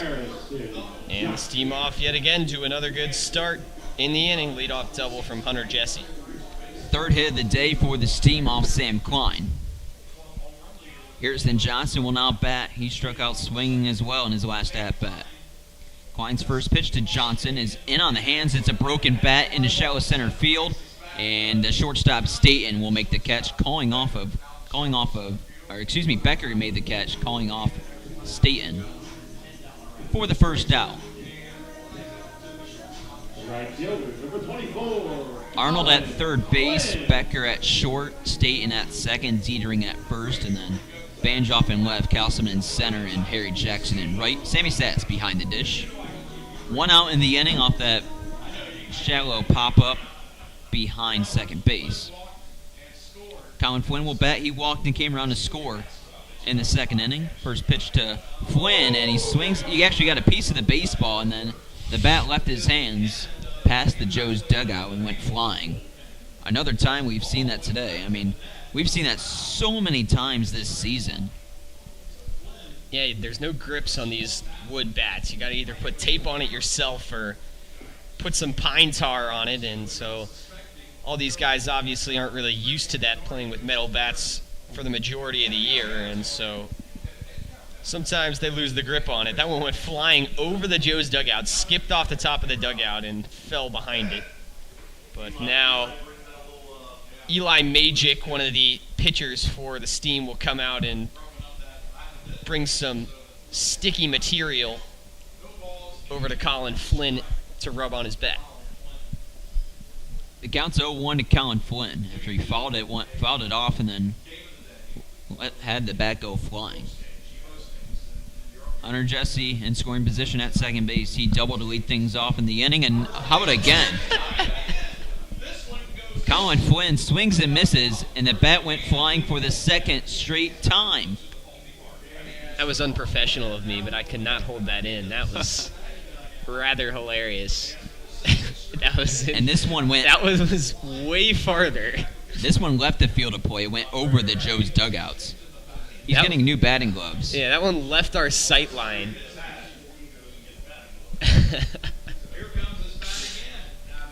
We saw a player, I believe it was from the Marlins,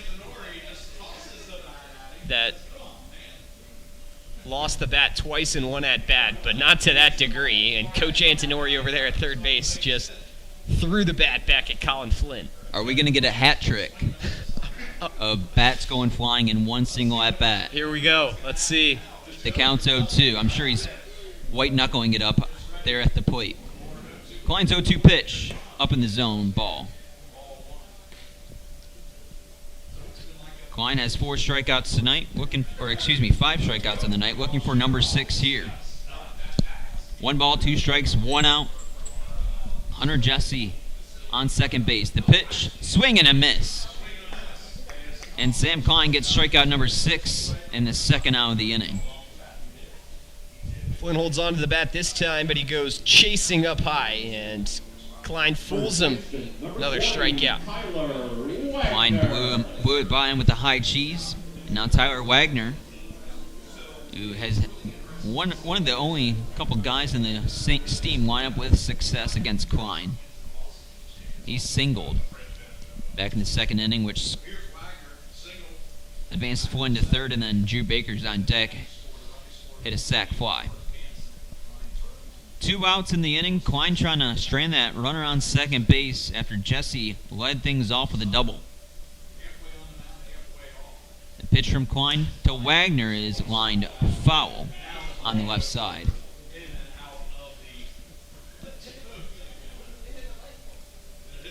And actually went in the Joe's dugout.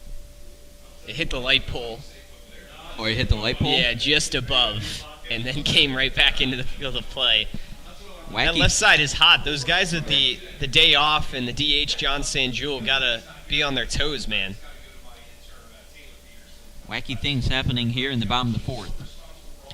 The count's 0-1 to Tyler Wagner. Klein's 0-1 pitch is in on the hands. This one's going to be popped up out of play. So Klein now a strike away from straining that runner on second base and getting his 7th K of the day. Drew Baker's on deck. He'll bet if Wagner can reach here. Wagner 3 for 21 against Joe's pitching this season. Klein gets the sign from Sammy Sass, sets below the belt, now throws home. Swing and a miss, low in the zone. Strikeout number 7 for Sam Klein. And we go to the 5th. The Steam lead things off with a double, but Hunter Jesse stranded at second base. They can't do anything with it. Joe still lead by 10. We go to the 5th here at Reds Urban Youth Academy. You're listening to Hamilton Joe's Baseball on YouTube. Tri-Health Orthopedics and Sports Medicine is safe and ready for you. Have an injury of some sort? Stop by Tri-Health Orthopedics and Sports Medicine located on 3035 Hamilton Mason Road. The physicians and specialists at the Tri-Health Orthopedic and Sports Institute provide a full range of orthopedic care to ensure you don't miss out on a single moment on or off the field. Joe's fans, in need of insurance, United Heartland Insurance Agency has your back. A consolidation of a number of family-owned independent insurance agencies dating back to 1872, for years they have been protecting the assets of their clients by offering comprehensive and competitive business, personal, and life insurance products. Visit their Hamilton office at 185 North Brookwood Avenue in Hamilton, or give them a call at 513-896-5555. The Greater Miami Valley YMCA. When communities get better, the world gets better. Discover how we positively impact the nation and how you can help us, one neighborhood at a time. The Greater Miami Valley Y, your local stop for building a healthy spirit for mind and body for all.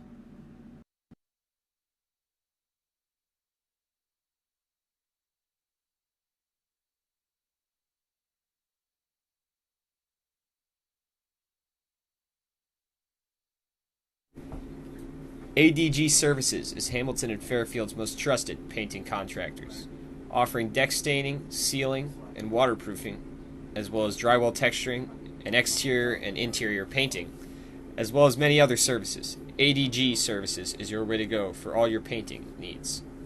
Visit them at 456 Sims Road in Fairfield or give them a call at 513-295-2767. ADG Services, a proud sponsor of the Hamilton Joes. Sammy Sass will lead things off for the Joes here in the top of the 5th. Sammy's 1 for 2 today. First pitch is a curveball up in the zone for a ball. Sass had a 2 RBI single in his second at-bat of the first inning. He walked in his first at-bat of tonight's game, but popped out to first base in his last at-bat in the third, the 1-0 outside ball 2. Sammy Sass has 5 homers on the year, came into today's game batting .320, which is second best on the team, right behind Harry Jackson. Boggs is 2-0, almost hit Sammy Sass. It was up and in. Sass got hit by a pitch twice the other night. His first 4 at-bats, he walked twice and got hit by a pitch twice. Yeah, Sass was really frustrated after that day. That broke his hit streak. He reached base 4 times, but he likes to get those extra base hits, and they just didn't give him a chance. The 3-0 to Sass catches a piece of the strike zone for a strike. 3-1 the count.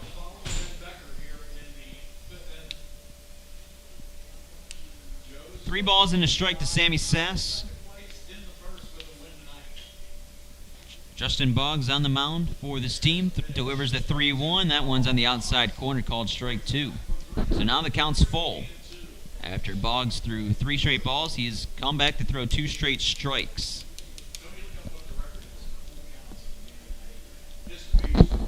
Boggs, with the ball in his right hand, now sets at the belt, or just above the belt.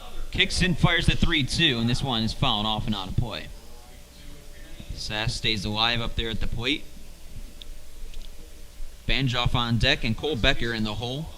Both those guys will hit here in the 5th inning. Boggs shakes off a couple from Drew Baker, now gets his pitch and sets. And Sass will call time.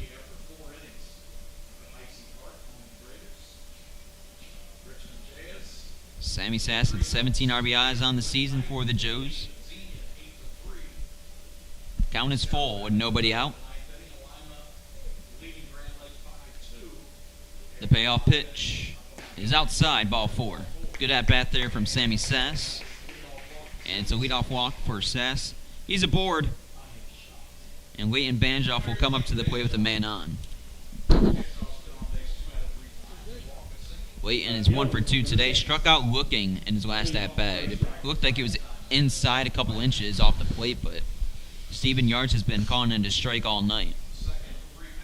Pretty big strike zone.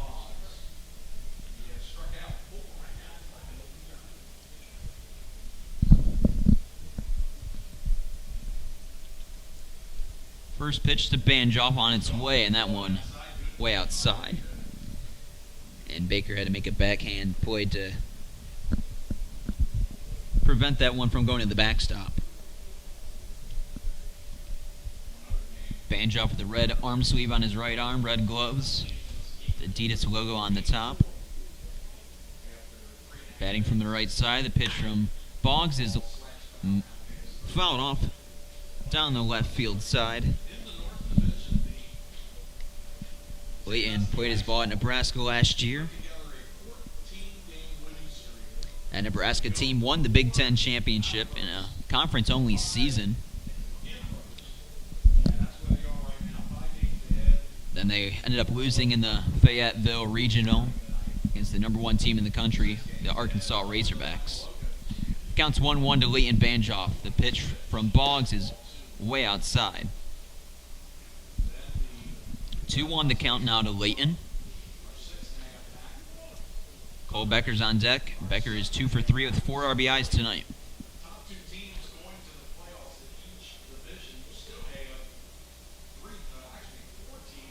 2-1 the count. Justin Boggs throws home, and that one inside, ball 3. Banjoff has reached base in 2 of his 3 at-bats tonight. Walked in the first inning and then had another at-bat in the first inning where he singled.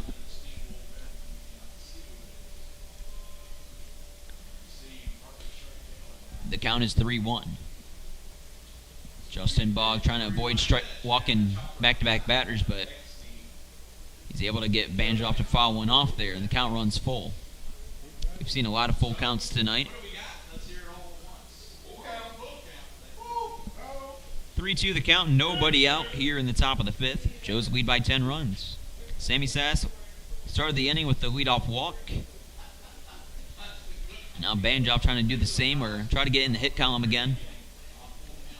Count is full, nobody out. Boggs comes set, throws the payoff, and that's a curveball that bounces in front of Baker.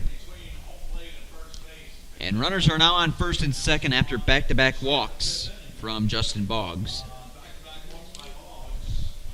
In Boggs' first outing, he did not record an out, and he walked 3 batters before being pulled from the game against the Ohio Bison. He looked good in that first inning, but he's struggling a little bit to find the command here.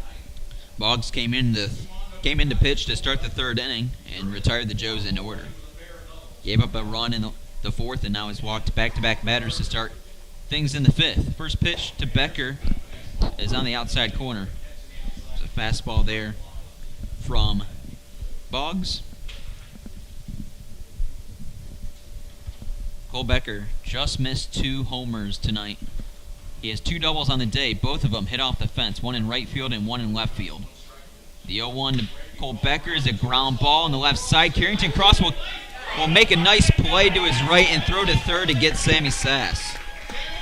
That was Carrington Cross's only play, as he had no chance to get Cole Becker, who was going to first base, and his only play was to third with all his momentum going that way, and Sass couldn't get to third in time. That dude is something else at short. He can get it done at the plate and in the field. What a stop over there at third. Didn't think he was going to have a play at either of the first two bases, so he went over to third. Still had a tough play, had to make it from his knees, and he still got it. Nice gun there from Carrington Cross. I thought that ball might have gotten through, but Carrington Cross able to cut it off and make a nice play to third base. First and second, 1 out. Boggs' first pitch to Luke Arnold's a breaking ball in the dirt. Luke Arnold 0 for 2 today. He's struck out looking, he's struck out swinging in his last 2 at-bats.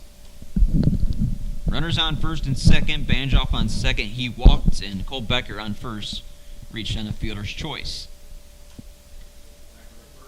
Ball and no strikes. Boggs looks over at second, now looks home, throws home, and that one on the outside corner called strike. One's across the board. 1 ball, 1 strike, 1 out. Joe's trying to extend their lead. Currently sits at 10. They scored 11 runs in the first inning and batted 15 guys.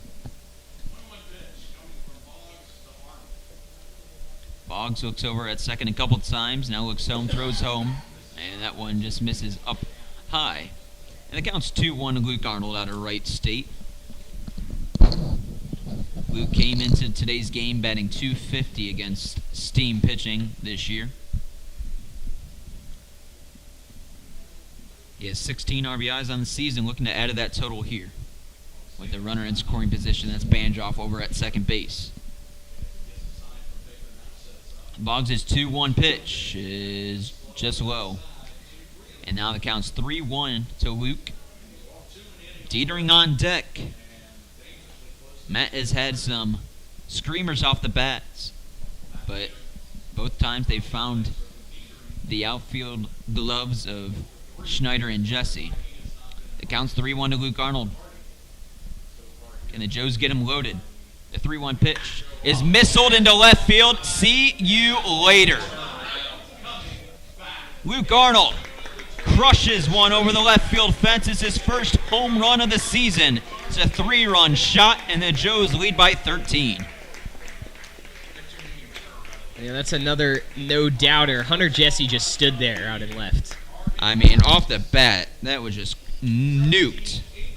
And Luke Arnold finally gets his home run of the season. He hit one off the left field fence the first game of the season, and it took him all the way to the 30th game of the year for the Joes to get on the board in the home run column. And another 2-home run game for the Joes. We saw that last week during the winning streak. It was done by one person, Sammy Sass. Today split up between 2 guys, John Sanjul and Luke Arnold, both no-doubters. And the Joes have a comfy lead. Now the first pitch to Matt Dietering is up high. It was a curveball. Dietering almost hit one out his last at-bat, hit one to deep center field, but Schneider was able to track it down at the warning track. It's 380 to center field and only 300 at left field and 330 to right. Boggs' pitch to Dietering is crushed to deep right field. This one's hit way back, and that ball is going to be caught right at the fence by Colin Flynn. Dietering gets underneath it once again. Dietering's been hitting the ball hard tonight, but 3 outs to result of it. Dietering falls to 0 for 4. He almost had 2 home runs in this game, but he is robbed out there in right center field. Disappointing end to that at-bat for Matt Dietering. It was hit hard, but just too high. Dietering just getting too far underneath of it.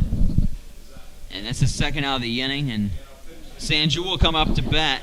He hit a 3-run homer over the right field fence back in the first inning. So we've seen 2 3-run homers for the Joes tonight. And they lead by 13 here in the 5th. Sanjul doubled in his last at-bat. He's 2 for 2 tonight. The 1-0 from Boggs is low and in, skips into the mid of Baker, and the count's 2-0. Yeah, and we were talking in pregame about how small this park is, and it seems like you can just hit a fly ball that goes out. That last one from Dietering, as the 2-1 pitch gets fouled off, probably would have it did look like a routine fly ball, and in any other park that would probably just be an easy out. You wouldn't, waste your breath on it, but that one has a chance of getting out here, and that one was really close from Dietering. Unfortunately for him, he wasn't able to get it out, but at this park, that's not a routine fly ball. That has a chance to carry out of the park, so that'll be interesting to see as this game further goes along. The 2-1 is foul straight onto the plate, into the dirt. 2-2 the count to John Sanjul. I mean, Dietering got way under that one. That one was super high in the air, but the wind is blowing straight out. Yeah, there's so much help right now at this park that gave that ball a chance. We've only seen 2 home runs, but we well could have seen more than that. A lot of them been right at the warning track, and Sanjul watches a curveball at the top of the zone, called strike 3 for the third and final out. The Joes score 3, though, in the 5th off the 3-run homer from Luke Arnold. It was another no-doubt home run from the Joes tonight. Sam Klein will walk back out to retrieve the baseball and pitch his 5th inning tonight. We go to the bottom of the 5th. Joes lead 15-2 here on Hamilton Joes YouTube.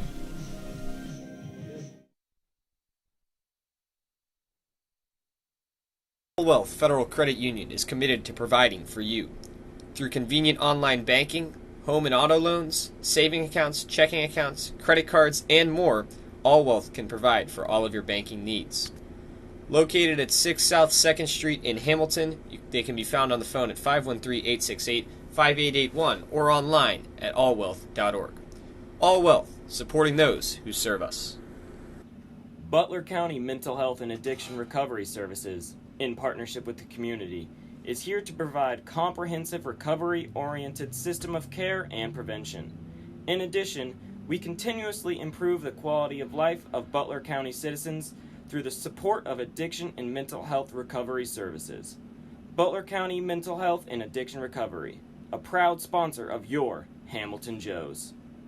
Bridgewater Falls offers guests a unique shopping experience with more than 30 shopping destinations, including Target, JCPenney, Ulta, Best Buy, Michaels, Dick's Sporting Goods, and many more.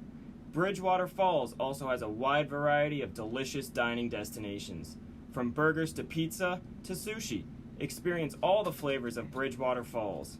Bridgewater Falls is located just off the Butler County Veterans Highway, Ohio 129, at the corner of Princeton Road and Bypass 4. Come experience a great shopping, dining, and services in the heart of Fairfield Township, Ohio. Back here at the Reds Urban Youth Academy. Nice facility here in Roselawn. First pitch from Klein to Drew Baker is swung on a miss. Big cut there from Baker. He had a sac fly his last time up that scored Colin Flynn to give this team their second run of the night. Sam Klein's the 0-1 is up high, ball one. Another impressive performance from Sam tonight. He gave up a run in the first and second inning. He has 7 strikeouts tonight. Another swing and miss there from Baker. He's a strike away from strikeout number 8 tonight.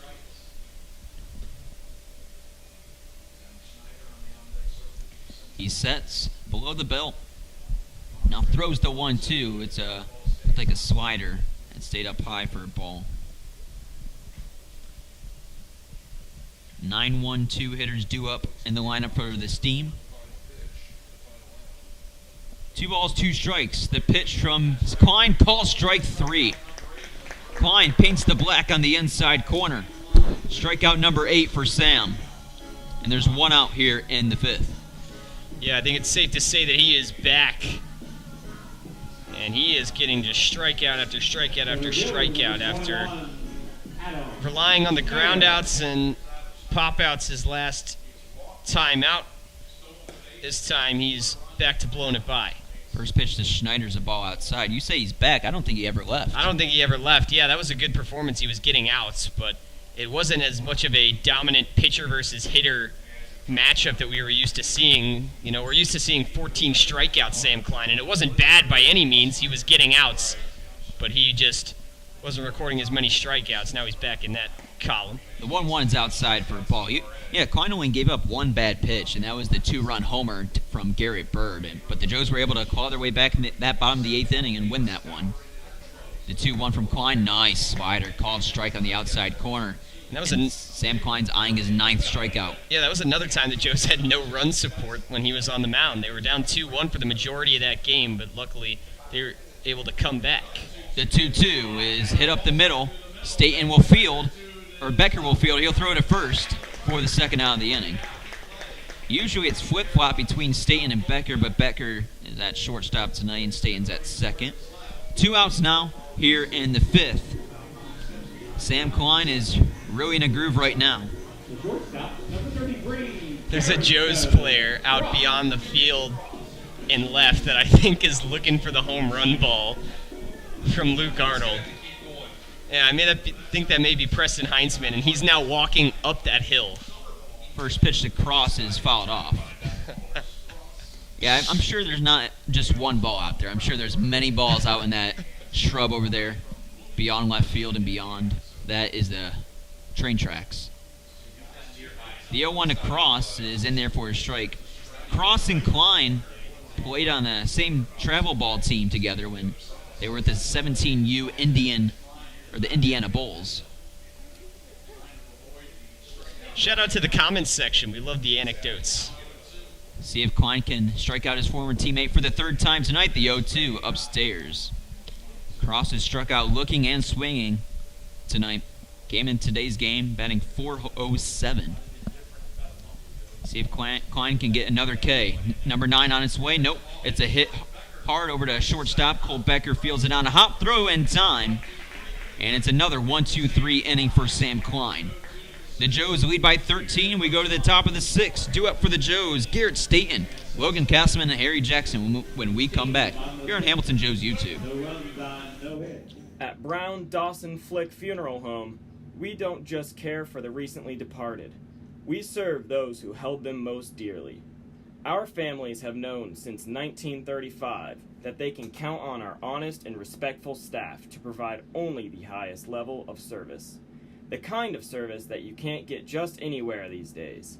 We invite you to explore our site to learn more about Brown Dawson Flick Funeral Home at browndawsonflick.com. A proud sponsor of your Hamilton Joes. Carefree Heating and Cooling is an AC service in Hamilton, Ohio you can trust. When you are looking for a quick AC repair in Hamilton, Ohio, turn to the professionals at Carefree Heating and Cooling. With a name for completing the work correctly the first time, you can rely on our quality service to get your AC system working like it should. When you need air conditioning fast, call us at 513-268-5164, or you can also contact us online at carefreeheatingandcoolingco.com. The Casual Pint is a community and neighborhood craft beer spot located in Hamilton that provides a vast selection of the best craft beers the region has to offer. They also offer a great selection of food options from appetizers to entrees, so if you just need a snack while you socialize or want to enjoy lunch or dinner, they have something that will hit the spot. Go online and order at hamilton.thecasualpint.com or go to their location located on 130 Riverfront Plaza. That is 130 Riverfront Plaza in Hamilton, Ohio. Proud sponsor of the Hamilton Joes. Joes fans, Chatterbox Sports is your home for high school sports all across Butler County. For live new pitcher for the Cincinnati Steam, it's Josh Martini. We also have some defensive replacements out on the field for the Steam as well. Truman Pearson's at second base, and Pena is out in right field. Garrett Staten will lead things off for the Joes here in the top of the 6th.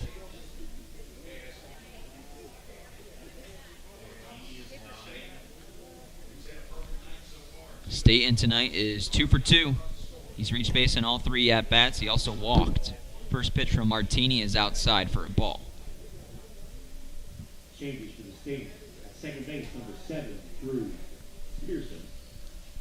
The 1-0 from Martini is a breaking ball, swung on and missed. In right field, number 10, Brian. Martini's only pitched a third of an inning, and nothing happened. No runs, no hits, no walks, no strikeouts. So The Steam are testing out the bullpen here in this game. The 1-1 from Martini way outside. So 2 on the count. Is Klingenbeck behind the dish now? Also in for the Steam, number 2 in center field, R.J. I am not sure. R.J. Barnes is He is. in center Corey field. Klingenbeck is behind the plate. And this one is lifted into right field. This one carrying, but Pena is there to make the catch. So a fly out to start the 6th from the bat of Garrett Staten.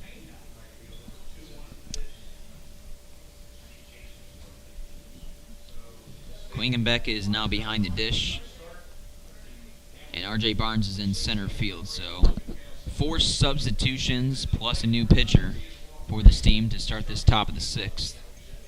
Top of the order for the Joes. Logan Castman will come up to bat. Launches one outside for a ball. Martini's got a really awkward delivery. He almost dives with both shoulders towards the ground as he's releasing. Castman's 0 for 1 today, but has 3 walks. Martini's pitch up high for a ball. Martini, like many in the Great Lakes Summer Collegiate League, a product of Elder High School here in Cincinnati.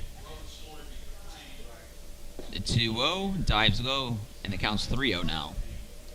So Castman looks like he might be able to work his 4th walk of the evening.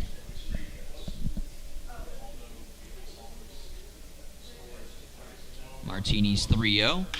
And Castman swings at the 3-0. This one a short grounder to Carrington Cross. He tried to barehand it. And it's going to be a single for Logan Castman.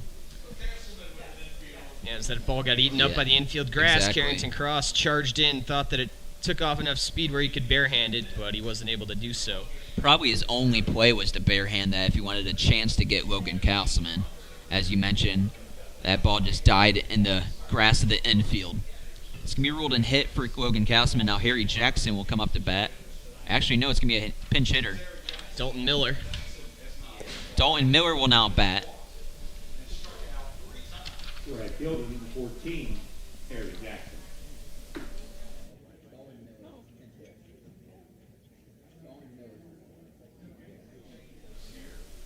One 0 the count to Dalton Miller. Pitch on its way is the top of the strike zone.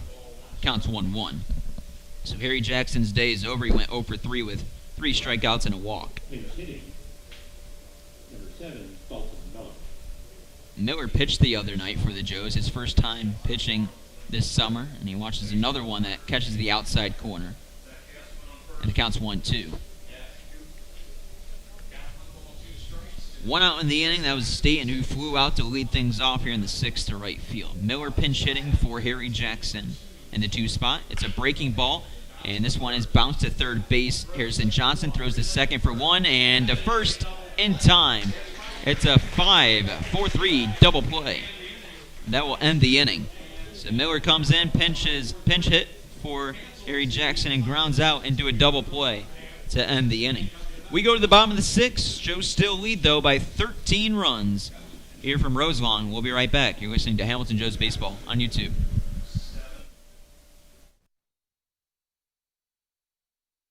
Joes fans, Chatterbox Sports is your home for high school sports all across Butler County. For live events, exclusive interviews, podcasts, photos, and more, visit chatterboxsports.com. Also follow them on Twitter and Instagram at CBoxSports. Joes fans, stop by Chester's Pizza to grab the best slice in town. A local staple since 1948, they're located at 2929 Dixie Highway in Hamilton, and they can be found on the phone at 513-892-1973. Chester's Pizza is a proud sponsor of your Hamilton Joes. For over 130 years, Coca-Cola has been guided by a spirit of creativity, innovation, collaboration, and love of community. The next time you come to Foundation Field to watch a Hamilton Joes game, do yourself a favor and get yourself an ice-cold Coke. Coca-Cola, proud sponsor of the Hamilton Joes. Are you switching or looking for a new bank? First Financial Bank is the perfect fit because they put you first. Their 3 goals is to stay flexible to serve your needs, invest in the community financially and personally, and they tailor their services to your needs. First Financial Bank. When it comes to managing your money, they make it easy, fast, and secure. Come curious and leave inspired.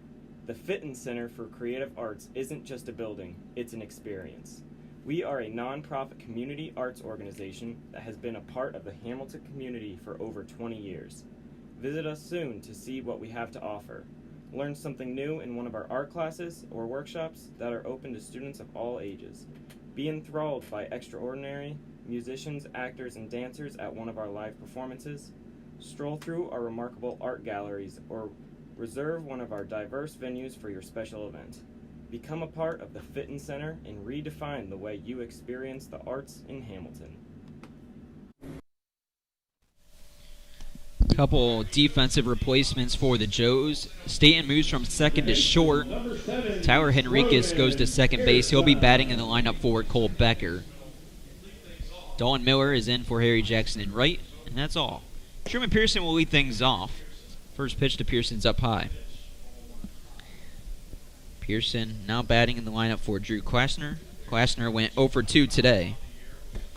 Second pitch to Pearson is outside, ball 2.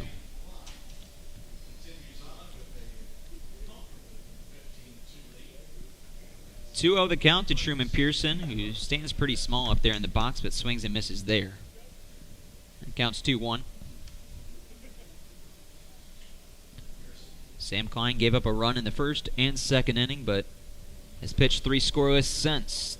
The 2-1 is at the knees, called strike 2. Truman Pearson, 5'6", 165. Same height as me. Sam Klein has 8 strikeouts tonight. Can he get number 9 here? He can't. That one just misses inside. Steven Yards has been calling that a strike all night, but did not call that one a strike. Now the count runs full. That one was running inside. It almost kind of tracked towards hitting Pearson, but just ran towards the inside part of the strike zone. The 3-2 is upstairs, ball 4. So Sam Klein walks the first batter of the inning. Pearson is aboard. And now Brendan Rowe will bat. Designated hitter number 23. It's only the second walk given up from Klein tonight. He walked a batter back in the second inning. That was Colin Flynn, who came around to score. Brendan Rowe 1 for 2 today. First pitch to Rowe is a ball. Klein right back on the rubber, though. Trying to throw a strike here. Sets below the belt and delivers home. Nice slider. And Brendan Rowe is way ahead of that one. Klein only throws a fastball, slider, and changeup. But when everything's working, he's hard to hit. Counts 1-1 to Brendan Rowe. Pitch from Klein and is outside.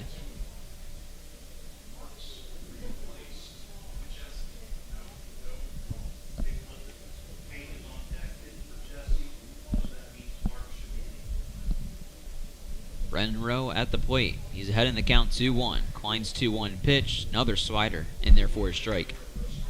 2-2 the count to Brendan Rowe. Klein has 8 strikeouts tonight.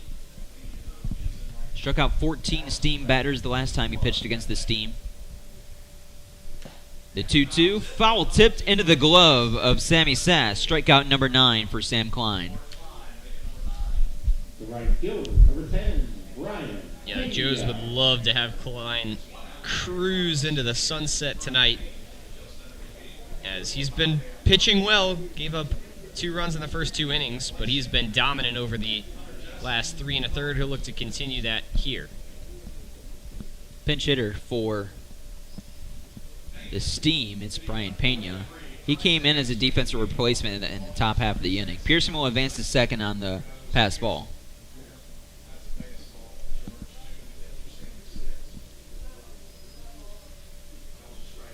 So Pena batting for Hunter Jesse in the lineup. Counts 0-1 to Pena. Pena out of St. Leo College. And he watches another one in the strike zone at the knees. And he's down in the count 0-2.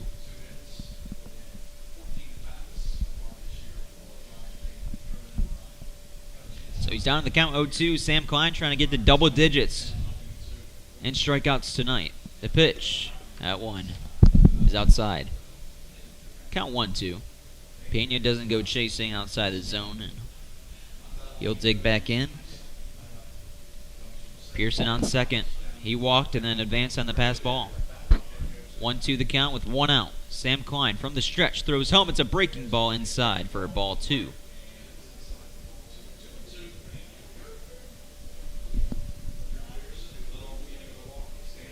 Doesn't look like anybody's warming up in the Joe's pen. Some stretching, though, going on over there on the left side. Joe's dugout's kind of blocking our view from the whole bullpen. The 2-2 from Klein. Swing and a miss. Drop third. Sass will throw over to first, and strikeout number 10 for Mr. Sam Klein. Yeah, he's had a great day, and the Joes would love for him to finish this game. A lot of the struggles in giving up those 21 runs a couple nights ago was because of their lack of pitching options, as they had to bring in 2 position players to pitch. But after a couple of rest days, if they could have Sam Klein pitch a complete game here, that would be huge, as they'd have a whole lot of guys off rest for the last couple games this week. 2 outs in the inning now, and Harrison Johnson will bat. Well, this is actually another pinch hitter, I believe. Number 15 for the Steam. It's Corey Klingenbeck. Batting from the left side, the count's 1-0. Klein's pitch is upstairs for a ball. 2 balls, no strikes. Sam Klein came into today's game leading the league in not only strikeouts, but also had the best ERA at 1.11. He's given up 2 earned runs, though, tonight. That was in the first and second inning. And now he's thrown 3 straight balls to Corey Klingenbeck. 3-0 the count. Truman Pearson's on second base with 2 outs here in the bottom of the 6th. Klein sets and throws, and that one is low in the zone, ball 4. Corey Klingenbeck works the walk. It's the second walk given up from Sam Klein in this inning. Not known to walk many batters. And now Michael Marks will bat in the lineup for Colin Flynn. A lot of replacements tonight from the Steam and the Joes. After the Joes have a whole big cushion of a lead at 13. It's 15-2. Sammy Sass is going to go chat with Klein, as Klein's thrown 5 straight balls now. Yeah, Sam Klein's not a guy who's known to walk batters. He came into this game with a great ratio, but he has struck out a lot of batters today, so that ratio probably hasn't been messed around too much. You know who had a great walk to strikeout ratio in high school? Harry Jackson. I was talking to him on the bus ride home from that game against the Marlins. He said he was frustrated that he walked so many batters. He said he walked 1 batter over a stretch in high school. Sam, how many innings do you think that was over? I don't know. Hit me. 39. Wow.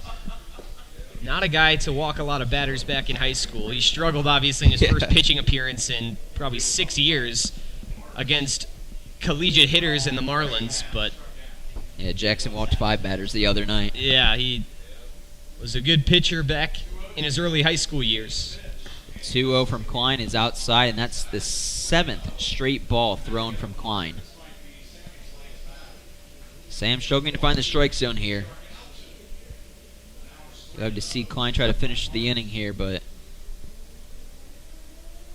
see if he can find the strike zone on this 3-0 pitch. Pitch on its way. It's up and in. Ball 4.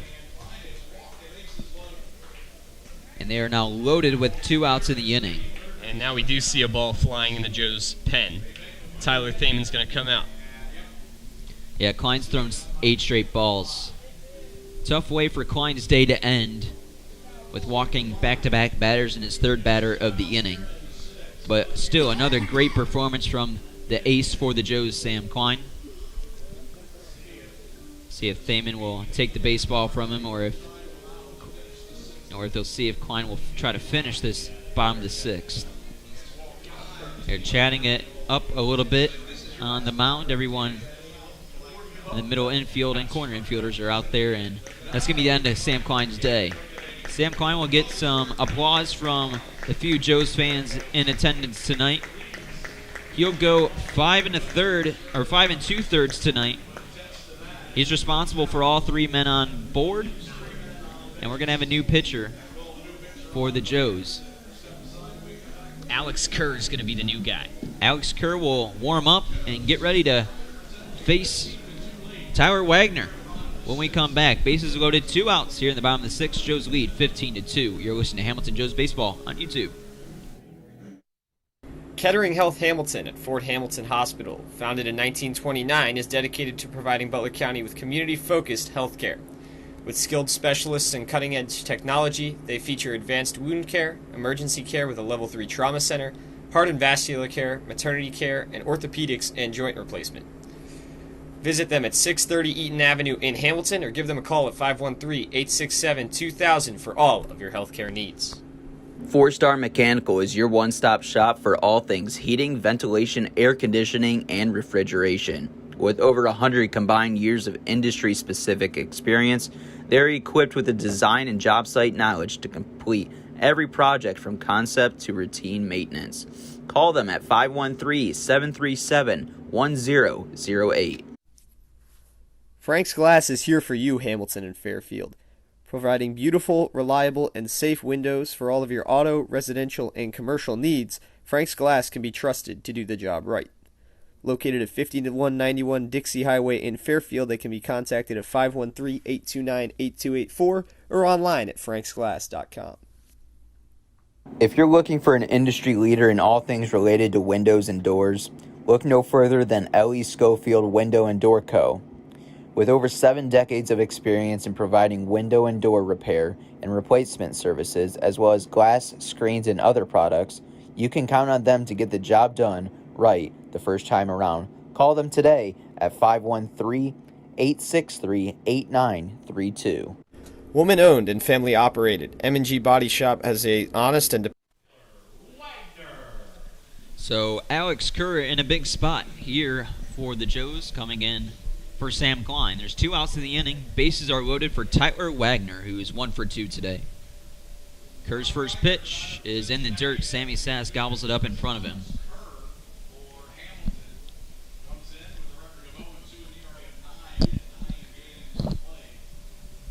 Wagner just 3 for 22 against Joe's pitching this season. It's a lefty-on-lefty matchup. Alex Kerr throwing from the left side, delivers home. That one at the knees called strike. Alex Kerr making his 10th appearance this season has an ERA of 9. The 1-1 from Kerr. Low and outside, ball 2. Alex Kerr's pitched 13 innings total this season, has given up 13 earned runs, has walked 6 and struck out 10. The 2-1 outside, ball 3.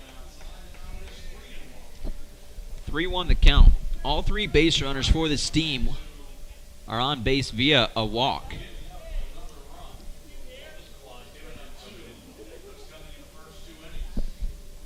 Alex Kerr sets and throws, and that one called strike on the outside corner. That was a couple inches off, but Steven Yards has been calling that a strike all night, and the count runs full. Runners will be on the move. 3-2, 2 outs. Kerr's pitch is low in the dirt, ball 4.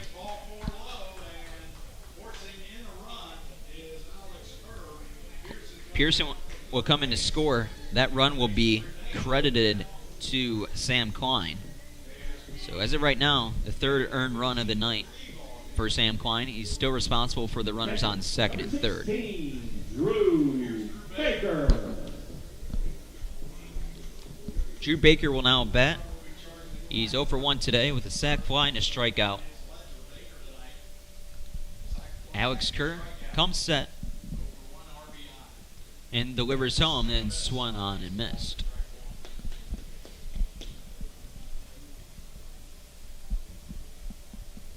(15-3) the score. Here in the bottom of the 6th. Bases loaded, 2 outs. The 0-1 from Kerr. In there for a strike. So Baker down the count 0-2. See if Kerr can strand him loaded and keep the Joes lead at 12. Kerr comes set at the belt. Throws home on the 0-2. It's in the dirt. Sammy Sass got by him just maybe a foot or so behind him, near the foot of home plate umpire Steven Yards, but able to get it. Everyone holds put on their bases. Count is 1-2.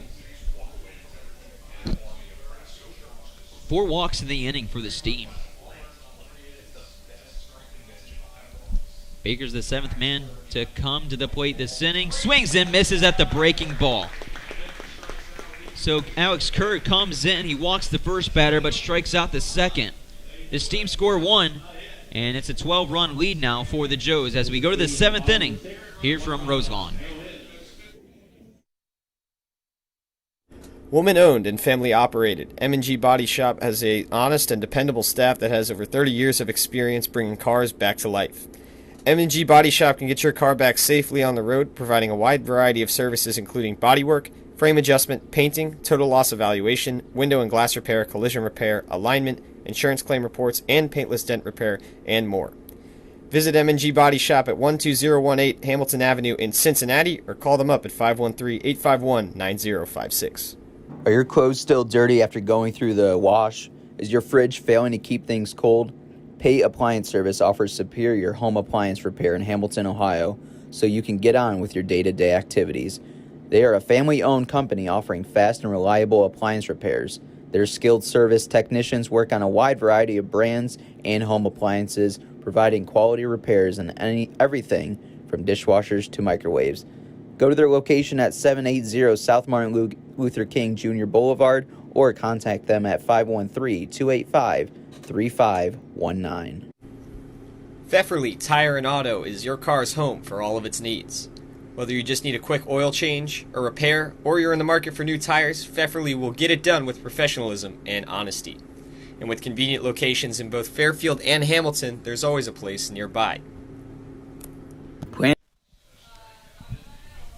Sammy Sass will lead things off here in the top of the 7th. Joes lead by 12 runs, so they only need 3 outs in the bottom half to get the run rule victory. Martini back on the mound for the Steam. He throws home. It's a breaking ball, and this one is lasered into deep left field, and that's going to be caught on the run from Michael Marks. Sammy Sass waited on that curveball, got a good piece of it, but couldn't find a gap. And Michael Marks was able to track it down in the left center gap for out number 1. Yeah, Sammy Sass knew exactly what pitch was coming that time, and he just sat on it and crushed it out to left, but unfortunately for him, he couldn't find a hole. So Klein now is 1 for 3 today. First pitch, the Banjoff is in there for a strike. Layton is 1 for 2 today. He's reached base 3 times, 2 walks and a single.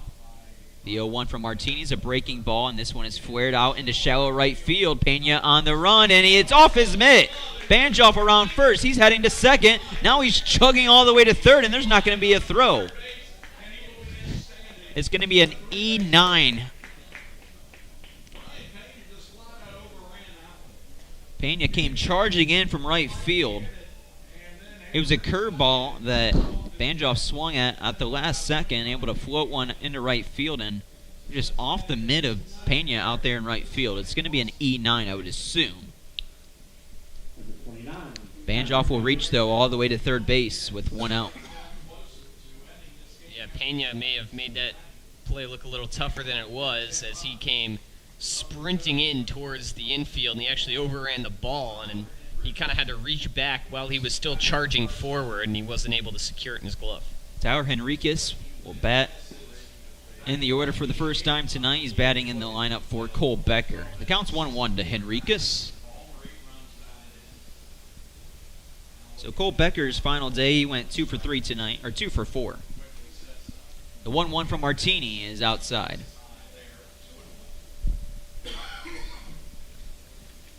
Tyler Henriquez pinch hit for Eric Roberts in that game that ended 21-15. He had a single and a walk. 2-1 is high and outside, and the count's 3-1. 3-1 the count with 1 out here in the top of the 7th inning. Joes with a 12-run lead. They put up 11 in the first inning, and they've held on to that lead ever since. And Henriquez able to just get a piece of that one to stay alive. Count is full to Tyler Henriquez. Cole Becker, with his 2-for-4 day, was able to extend his hit streak to 8. The payoff pitch from Martini, swing and a miss. Henriquez strikes out. Swinging for the second out of the inning. Martini gets his first K of the night. And Luke Arnold will come up to bat. Last time up, he hit a 3-run moonshot over the left field fence in the 5th inning. It was his first home run of the summer. Martini's curveball is in there for a strike. Banjoff on third. He reached on an error by the right fielder. There's 2 outs in the inning. The 0-1 is way up high, above the head of Arnold.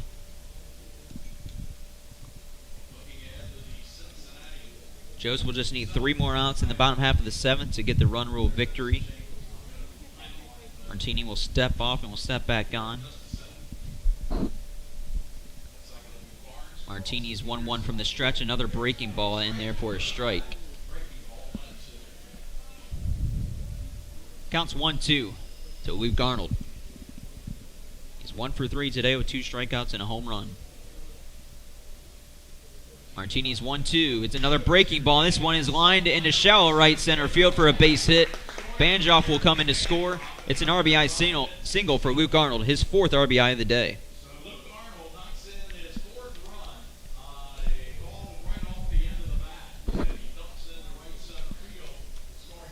Good 2-strike, 2-out hitting there from Luke Arnold.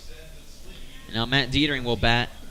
Dietering has been hitting him well all night, but he doesn't have a hit. He grounded out in a fielder's choice in the 1st. Hit one hard to the left fielder, Jesse Wright Adam.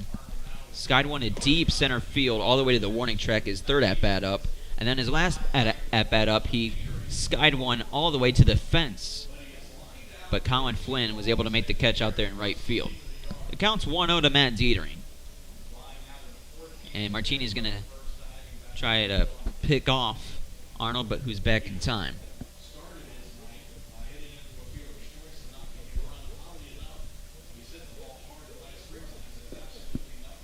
The 1-0 in there for a strike. Counts even at 1 ball and a strike now to Dietering. Dietering came into today with batting 6 for his last 8. And this one is popped up way high, but it's going to get out of play over the press box. So now Dietering's going to have to battle up there down in the count 1-2. His average got all the way up to 297, but 0 for 4 day today for Matt. Trying to get in the hit column here. The 1-2. It's a breaking ball, lasered. Foul. Tell you what. Martini hangs another breaking ball like that. Dietering can put that one for a ride over the right field fence if he waits on it for just a tad moment. The 1-2. This one is crushed to deep right center field. You can kiss that one goodbye. Matt Dietering gets his first home run of the summer. He's been hitting him hard all night, and this time he finally puts one over the fence. It's a 2-run homer for Matt Dietering. You just got to feel happy for the guy. He is robbed of 2 home runs earlier in this game, and he finally gets to take his slow trot around the bases and extend the Joes' lead, a 2-run shot. Good for Matt Dietering. His first hit of the day is a round tripper. He's been hitting him hard all night, and this time he finally got a piece of one, and that one was long gone. 18-3 now the score, and Sanjul is up at the plate. Sanjul is 2 for 3 tonight. We've seen 3 Joes players hit a home run. Sanjul's one of them. He was the first guy to put one out over the right field fence back in the 1st inning. Curveball from Martini misses high for a ball. 1-1 the count to Sanjul. Sanjul's hit a home run, Dietering's hit a home run, and Luke Arnold's hit a home run. All of those home runs were the players' first of the summer. Breaking ball from Martini on the outside corner called strike. So now the count's 1-2. 3 runs have come across for the Joes here in the 7th. 18-3. The 1-2 from Martini, breaking ball, and that one's fouled off from Sanjul, who's nodding his head. Yeah, he's trying to refocus. He was frustrated after watching 2 strikes go by on some very hittable balls, but he's going to try to refocus here. Martini sets and fires the 1-2. Breaking ball, and San Jewel is way ahead of that one. He waves and misses. And that is the third out of the inning. We go to the bottom of the seventh. Joe's able to get 3 more. Dietering hits a 2-run homer, his first of the summer.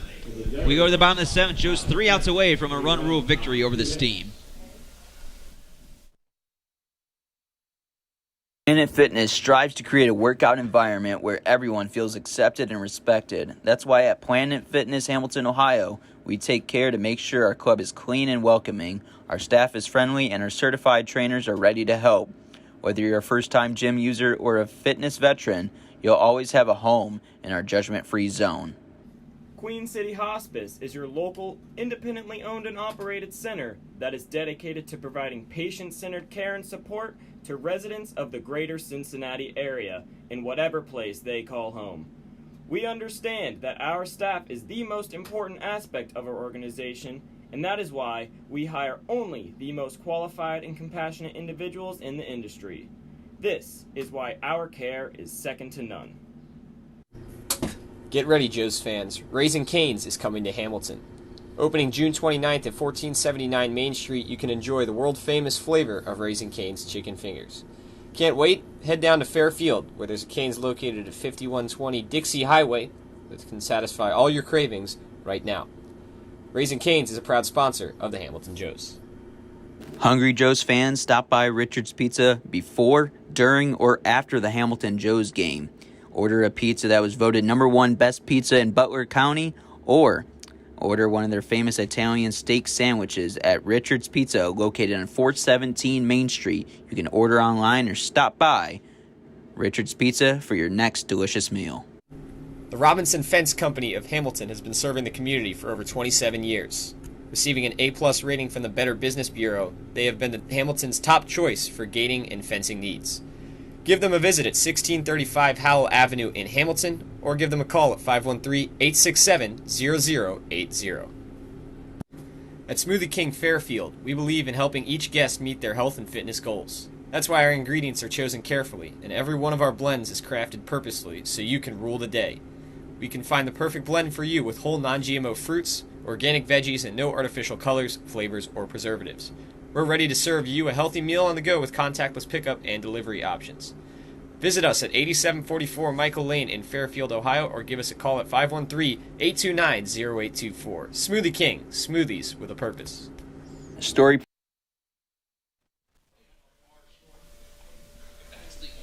To the bottom of the seventh we go. Joe's 3 outs away from a run rule victory. This team would have to score 6 runs rather to extend today's game. RJ Barnes will lead things off for the Steam. Zach Dugan on the mound for the Joes. So Alex Kerr just goes in a third of an inning. RJ Barnes scores the bunt, pulls back in time. Barnes batting the spot of Adam Schneider. RJ Barnes hit one out a couple weeks ago when the Joes lost 13-11. Barnes had a home run.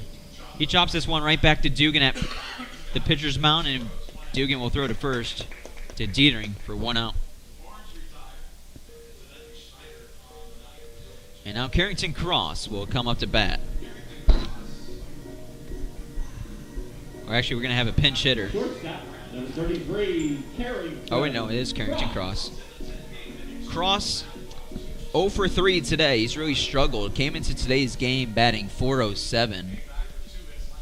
Could not get a hit off his former travel ball teammate Sam Klein. Zach Dugan on the mound out of Thomas More University throws home that one at the letters, ball 1. This would be the Joes' second run rule victory this year. They had one over the Bison when they won 16-1 earlier in the season. The 1-0 is low and inside. The Joes almost got run ruled for the first time this season down in Circleville. But the Joes were able to score a couple runs in that 7th inning to stay alive, and the next thing you know, the Joes are within 1 run, but they ended up losing 21-15. The count's 2-0 to Carrington Cross. Zach Dugan comes set and throws home, and that one is missiled into left field. It's the first hit for Carrington Cross today, the fourth hit of today's game for the Steam.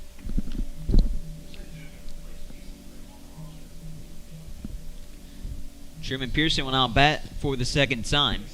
He batted in the last inning. He walked and came around to score the only run in the sixth for the Steam.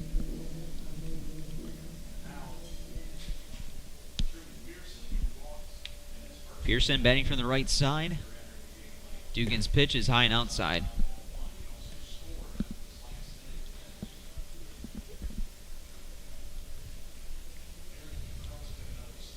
Truman Pearson batting .225 on the season for the Steam, and he checks swing.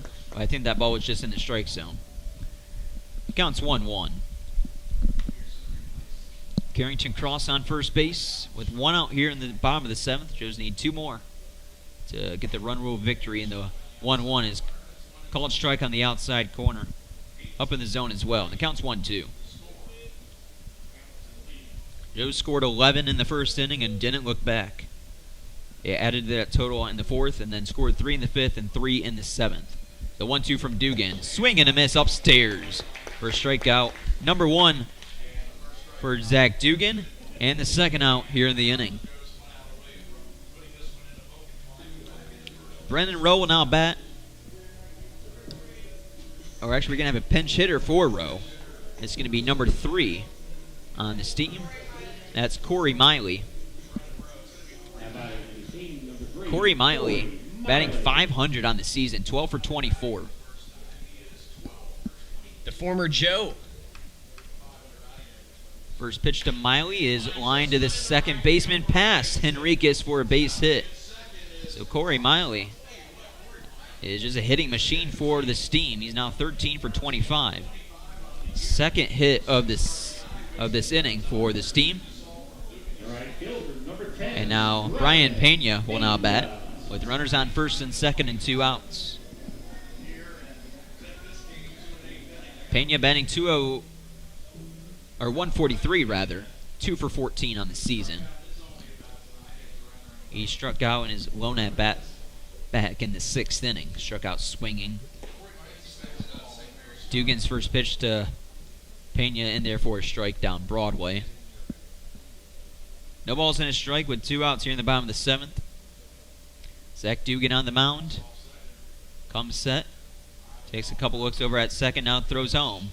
And it's a breaking ball on the outside corner called strike. Tell you what, Stephen Yard's strike zone has been huge tonight, but he's been calling them the same way on both sides. No balls and 2 strikes. Steam down to their final strike tonight. Dugan sets and throws, and this one is popped up and out of play. We'll do it again.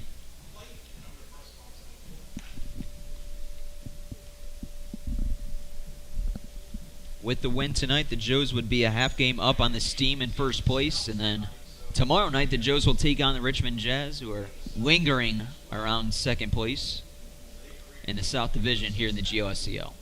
Dugan's 0-2 is called strike 3 on the inside corner. So Dugan gives up 2 hits, but strikes out 2 and leaves both those runners stranded, and the Joes win 18-3. They put up 11 in the first inning, and they just dominated for 7 innings straight. The Joes get their second run rule victory on the season, and they move back into first place. Yeah, this is a great performance from the Joes, especially the bats. Sam Klein can always be trusted on the mound to give the Joes a chance, and the offense took that and ran with it. 11 runs in the first. They would eventually tack on 7 more over the next 6 innings to take it 18-3. This is a fun park to watch college ball in. A lot of slugging happening for the Joes today, whether it was warning track power or no doubt home runs. We saw a lot of hard-hit balls and certainly a really, really fun game to watch. And one that had important implications as the Joes now jump into first place in the South once more. So the Joes will take on the Richmond Jazz tomorrow night at Foundation Field. So try to come out to Foundation Field and watch your first place Hamilton Joes. When we come back, we're going to have Matt Dietering come and talk to us here in the booth. And we'll be right back. Joes win here in Roselawn.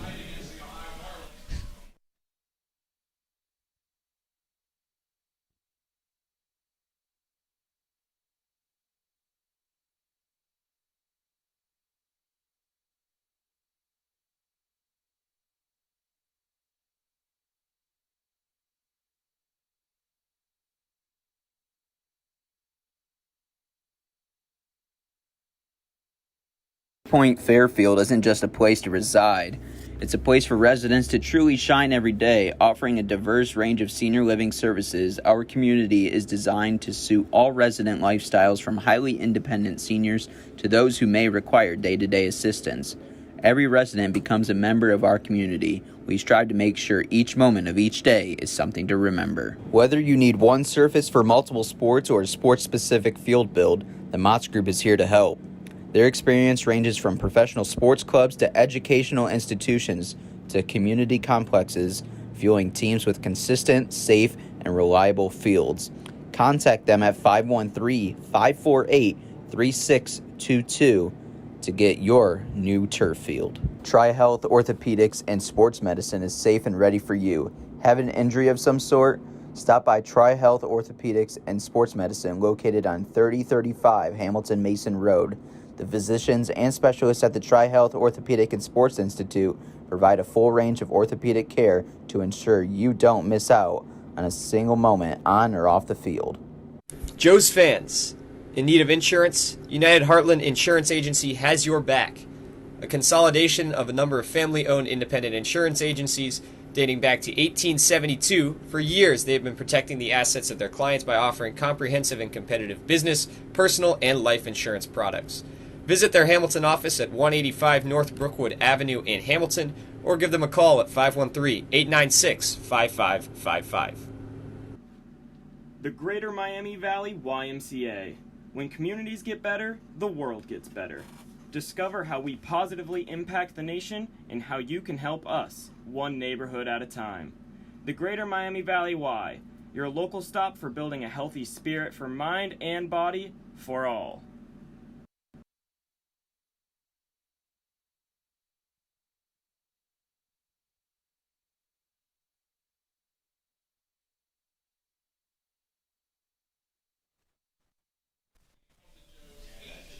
Back here in Roselawn, Sam Newcomb here alongside Matt Dietering. Matt, your first couple at bats tonight, you hit them hard, but you weren't able to put one over the fence. You carried two balls all the way to the warning track, but then your last at bat tonight, you were able to get a hold of that one and finally get your first home run of the summer. Yeah, I've been struggling early on in the summer. The more I tried not to think about it, the easier it felt like it was coming. I was getting a lot of fastballs today, which I usually don't get, but unfortunately I couldn't get them out. The last pitcher was more of a off-speed changeup kind of guy, so sending more changeups, curveballs. Gave me a fastball high and up, but out. Took a swing at it, and it went. The Joe's bats have been really heating up over the past week or so. How fun is it to be a part of a team that's just really raking at the plate right now? It's definitely really fun being a part of a team that has a lot of at-bats, a lot of batters, hitters, but it's also nice to have a lot of pitching to help us out. All right, Matt, thanks for joining us to get your first home run of this season. It was nuked over the right center field fence. Final score from Roselawn tonight, Joe's 18, Steam 3. The Joes now are 19-11 on the season and have a half-game lead in first place in the South Division. For Luke Westpoli, I'm Sam Newcomb saying so long. We'll see you tomorrow night at Foundation Field.